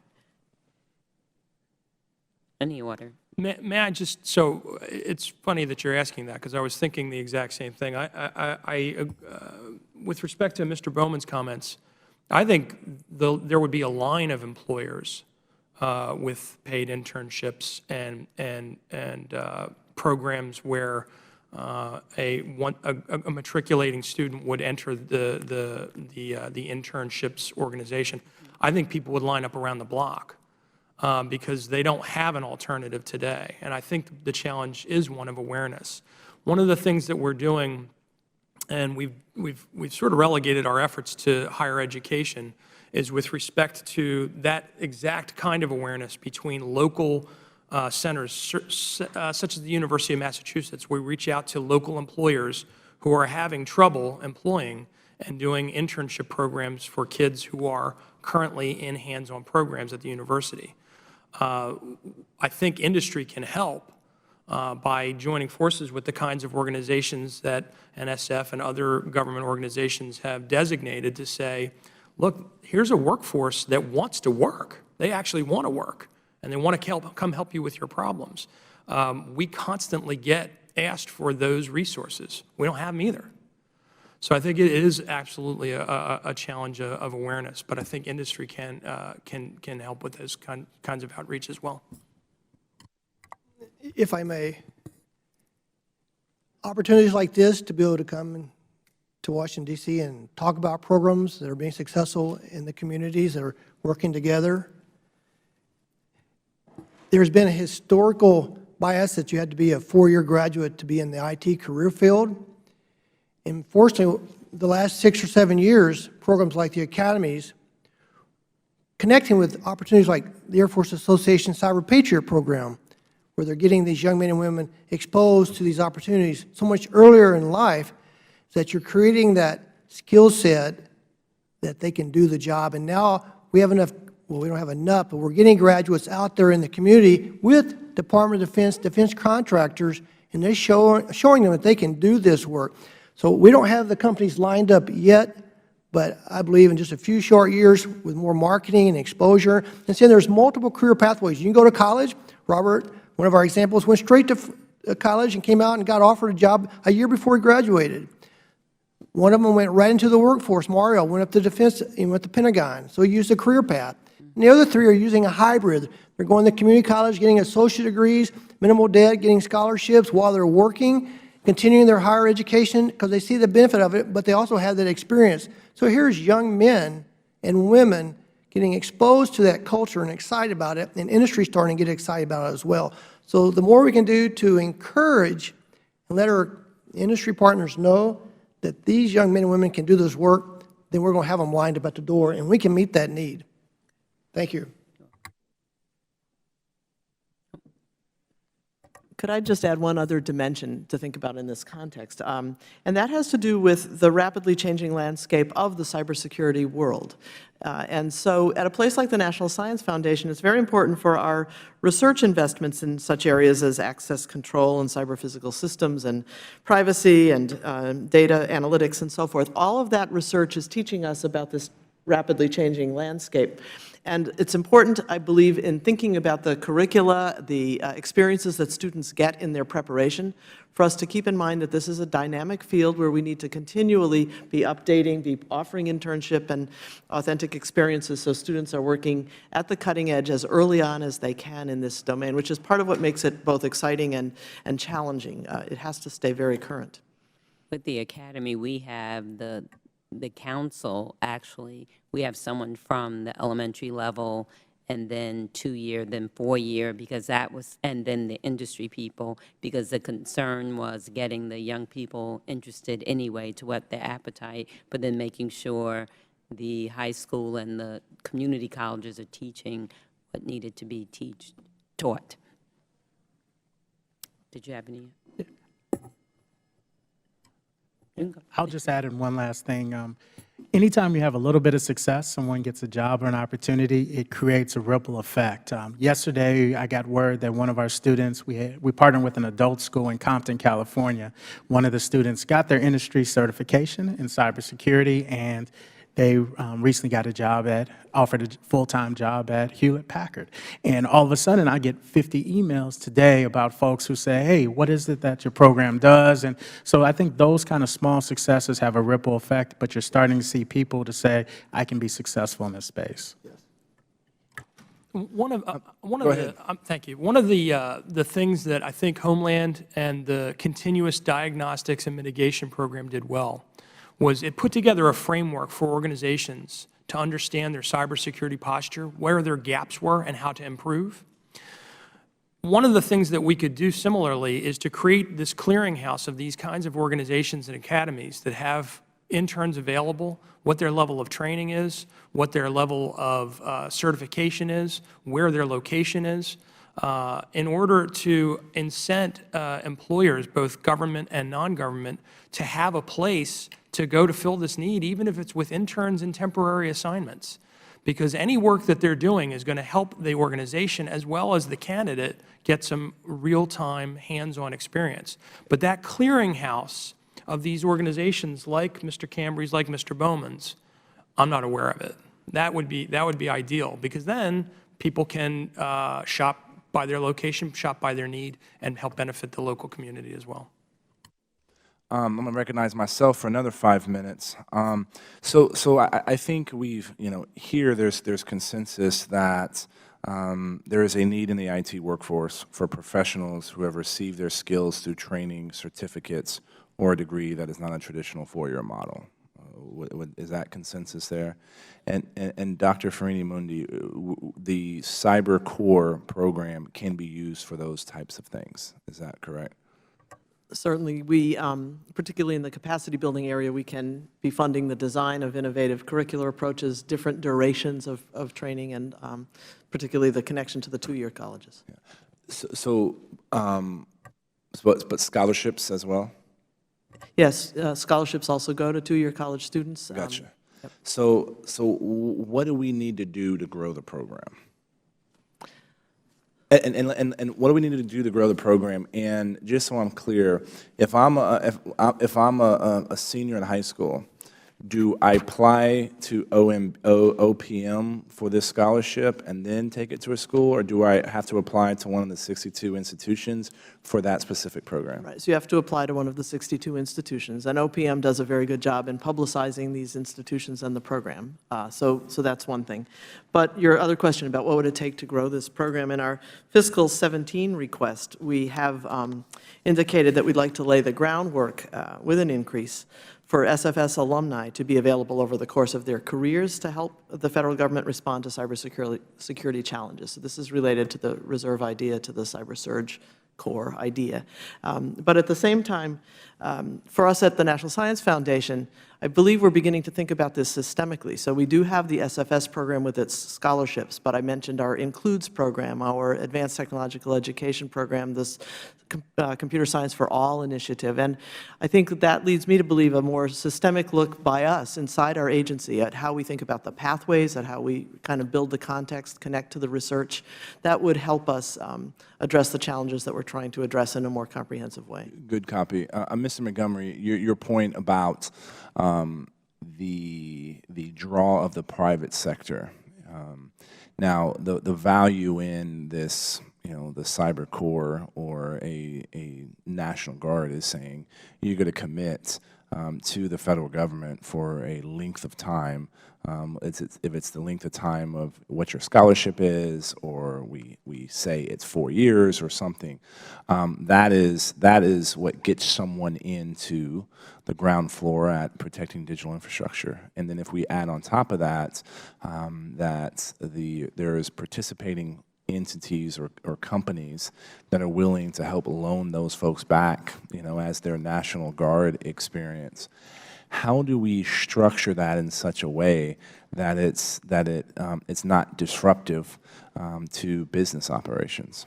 There's actually some great federal examples of this kind of loaning program. There's a program in particular out of OSD called the Corporate Fellows Program, where, and this is a little bit different, this isn't students necessarily, but the model could be very, very similar.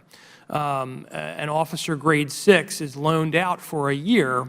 The government pays for the salary, the private company pays for all of the travel and expenses for the military officer.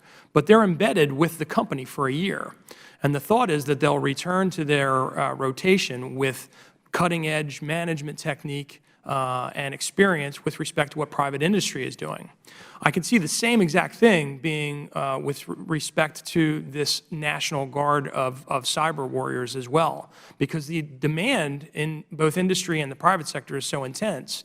Getting someone loaned out for the course of a year, the only difference is the company themselves would pay for the privilege, But it could be that kind of fellows program where it is a rotation in, it's a rotation out. But I would urge you to investigate that program because that paperwork is already developed. We're already doing those kinds of things. Yeah, because the framework can be that you have these kids coming from high school and that they're going to school, whether it's 4-year, 2-year, or something else. But then the set of companies that want to see these cyber National Guardsmen and women are also the ones providing internships during that educational process as well, right? In order to help hone that so when they finally finish whatever educational opportunities they're looking at. That's kind of the concept that I envision of this program to make sure that we ultimately are having a cross-pollination of skill sets between the public and the private sector. Is that crazy? Not at all. The number of occasions, when people think about cyber today, they think about a breach. But cyber is a 24-hour occupation. And the number of occasions where a private industry organization has a spike in demand for labor is routine. If you think about anyone with respect to the vertical markets like retail or banking, it is cyclical. They have more demand at different times than they do at other times. And the ramp up for a guard contingent would be an important bolster to their workforce. Also, with respect to Presidential Directive 41, where they established the guidelines for what happens in a government breach, the same thing could be said for the private sector as well. There is a criminal element that the FBI investigates. There's a hygiene element that Homeland is responsible for. And there is constant need for updates and hygiene and good best practices that this National Guard could take care of on an ongoing basis, that companies are struggling to find good supply for. Gotcha. Dr. Farini-Mundi, what is the first step that an entity like the Alamo Colleges need to do in order to be part of the 62 participating agencies in the Cyber Corps? I think that Mr. Bowman and I need to exchange business cards and talk about the various possibilities for getting to know the National Science Foundation and its I think we can make that happen. Okay. And what about for an organization like Blue 1647 to participate in the Computer Science for All program? Same response, and we can point you to the programs that would be, I think, the best suited to the particular organizations here. Excellent. Very exciting. We're looking always to broaden involvement and to reach out more generally. Great. I'd now like to recognize for 5 minutes the gentleman from the Commonwealth of Virginia, Mr. Conley. Thank you, Mr. Chairman, and welcome to our panel. Gosh, there are so many facets of this subject. Let's start for a second with internships. I don't know if you know, Dr. Farini-Mundi, but when you compare the federal government's success with internships to the success in the private sector, you want to guess how well we do? No, I'd prefer to have you explain. I'm not familiar with the. Anyone from the private sector want to take a guess at the rough percentage of interns who are eligible and hired for employment in terms of a successful internship? It's very high. It's well above 60%. Private sector.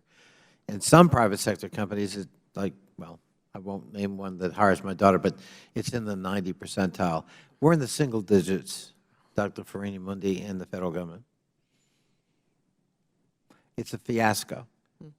There's no systematic mentoring. There's no systematic exposure to all aspects of an agency's mission, or most of them.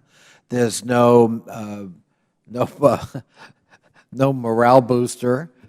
We actually have people who leave when they kind of talk in any kind of exit interview, if there is one, who say, I'd rather put my head through a pencil sharpener than ever work for the federal government again. We don't see it, apparently, as a tool for recruiting the next generation or motivating the next generation or tailoring the next generation, which the private sector systematically does. Otherwise, why have an internship program? Why not make it work for both sides? You try us out for size and we're trying you out, but we've done some screening and orientation, so the probability of you sticking around with us is high. And that our desire for making a permanent job offer is also high. Otherwise, it's very inefficient, and we're actually turning people off to our mission. So I don't mean to suggest by saying this that you in any way, shape, or form have responsibility. I just point out it's a subject I looked into, and I was appalled at the data I found and what a complete opportunity cost our current internship efforts are in the federal government. And it's relevant to the topic we're at hand, because we can't afford that, especially when it comes to the federal IT issue and cyber in particular, because our IT experts in the federal government are aging out. And if you looked at the average age of our counterpart in the private sector, it's much younger. So the private sector is not having a job recruiting the next generation to handle the mission. We are. And the only choice we have, it seems to me, is to recruit a younger generation. Well, what are the tools at hand for doing that? I worry about that. The pay gap is growing. The desirability of the workplace can be a challenge. I think it's very hard for a federal recruiter to go to a university campus and say, I see a 30-year federal career in your future, and you're going to love it. Now, partly we're to blame. Congress has done a great job in making the federal workplace a less desirable place in public imagination. We've disparaged the workforce, we've frozen salaries, we've cut benefits. None of that brings any glory on us, and I think, frankly, was designed in some cases to do just that, make it less desirable as a career choice. But we can't afford to continue to do that, certainly not in the sphere that the Chairman and Ranking Member here are exploring, because IT is just too important. Security is involved. National security is involved. Privacy is involved. And so I think this is a critical topic, and I think there are things we can do to make it easier on ourselves to do that recruiting and to make it more attractive, internship programs being one of them. That's not rocket science. And the private sector has lots of models that are profoundly successful that we could emulate or learn from or benchmark against if we'd only try. But longer term, we're going to have to suspend some normal civil service workplace protections if we're going to have fellows who go in and out of the government. That's not so easy. That's really not so easy. I wish it were. So we're going to have to be less rule-driven if we're going to do that, while still protecting everybody involved. We're going to have to look at more flexibility, obviously, in pay scales. If we're not willing to do that, we'll never attract a talent comparable to that we face in the private sector.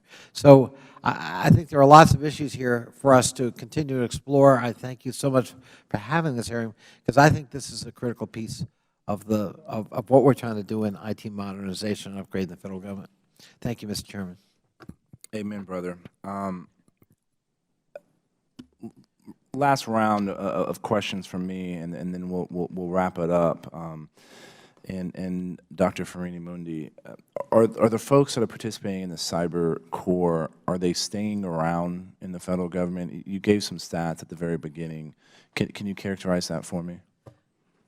Well, I'd like to first just mention briefly how excited they are as they enter the federal government. And so although the incentive of a scholarship is powerful and the payback requirement is definitely there, this jobs fair that we do in conjunction with OPM every January attracts 100 federal agencies, and students are hired on the spot and do their security clearances while they're there. And this is a jobs fair for the SFS graduates. Okay. So we know that they're welcomed into the federal government warmly. And the data that we have indicates that about 70% stay beyond their service requirement. So we are, again, tracking to see how long they stay and what they do. But their entry is very quick and smooth, and they're quite in demand. And how does is it, I don't know if it's NSF or OPM, how do they prioritize which agencies are in need of these potential SFS, or is it it's a free for all and you come to this this job fair and that's how you do it? I mean, it's my understanding that that there is no prioritization particularly, but the agencies show up, they make themselves available, they talk with students, and we'd love to invite the members of the subcommittee to join us next year when we go through it. It's quite fascinating. But as I understand it, there's no, it's an open discussion. Please do. And in my remaining 3 minutes and 18 seconds, I want to go down the line, and Mr. Cambria, I want to start with you. This notion of a cyber National Guard. I think you're attracting people in from areas that may not be exposed to this. We can expose them to, you know, the cyber core program. We can expose them to entities like the Alamo Academy's equivalents in your neck of the woods. And then we have companies like Intel that are interested in hiring them. What do you see is kind of the next step in trying to achieve that vision? And that's really my question down the line. And Dr. Farini-Mundi, you're going to have the last word. For us, it always has been, can we change the narrative so people can see themselves being successful in these positions? So that's kind of the standpoint we took since we first started. Now our standpoint is to also convince the employers that there's some value to investing in these folks from the community and other non-traditional settings. We've also been able to partner with colleges, community colleges, and a whole host of other people as part of this ecosystem of kind of support. What that next step for us has always been partnering with organizations that either do the placement or that have those direct connections to those employers, because once again, the more that we can focus on our students and our constituent base and not as much on trying to find the perfect match with the employers, it makes our job easier, because then we can push harder downstream and really start cultivating that level of talent and really focus even more on our curriculum placement and being able to do the testing necessary to make sure they're ready. Thank you. And thank you for being here. And everybody, the remaining, you got 30 seconds to answer that question. Mr. Bowman, you're recognized for 30 seconds. Chairman Hurd, thanks again for the opportunity. So real simple. Companies that are willing to invest in an intern get to indoctrinate this young man and woman to their culture. And what they're finding is the retention is off the charts. Sometimes it's the first paycheck that these young men and women have received. So they're bleeding that company's blood, that color forever. Their loyalty is off the charts. So if you invest in it, you get a positive return on investment. Businesses would not be participating in a program like the Alamo Academy is going into their 16th year if it was not a positive return on investment. And internships is that secret ingredient to getting these young men and women exposed, just like yourself when you had yours at Southwest Research, and here you are today, and that's a pathway to success. So very much for it. Thank you for the opportunity. Thanks for being here. Mr. Montgomery. I think demand is so intense that organizations will take a flyer. What I'd love to see is focus on a clearinghouse where the kids are made available to potential employers, because they'll come. They'll absolutely come. Absolutely. Dr. Farini-Mundi, take us out. Thank you so much, Chairman Hurd. Congresswoman Kelly, this has been wonderful and exciting to talk about this topic. 2 points that I'd like to leave us with. One is the critical importance of developing and seeking talent broadly across all groups from this country that have been underrepresented in the STEM fields, in the IT fields, and in the cybersecurity fields. We need the diversity of this nation to be brought to bear on these challenges. And second point is that through public-private collaboration, the government and the private sector can work together to understand the changing needs in this domain and the kinds of experiences, certifications, assessments, ability to be certain that people are ready to step in as needed over the course of their career in and out of government, so that we are taking the very best talent and helping them learn and grow throughout their careers. I'd like to thank our witnesses for taking the time to appear before us today. What you guys do is important to educating our kids and the future of our country, so thank you for that. And if there's no further business, without objection, the subcommittee stands adjourned.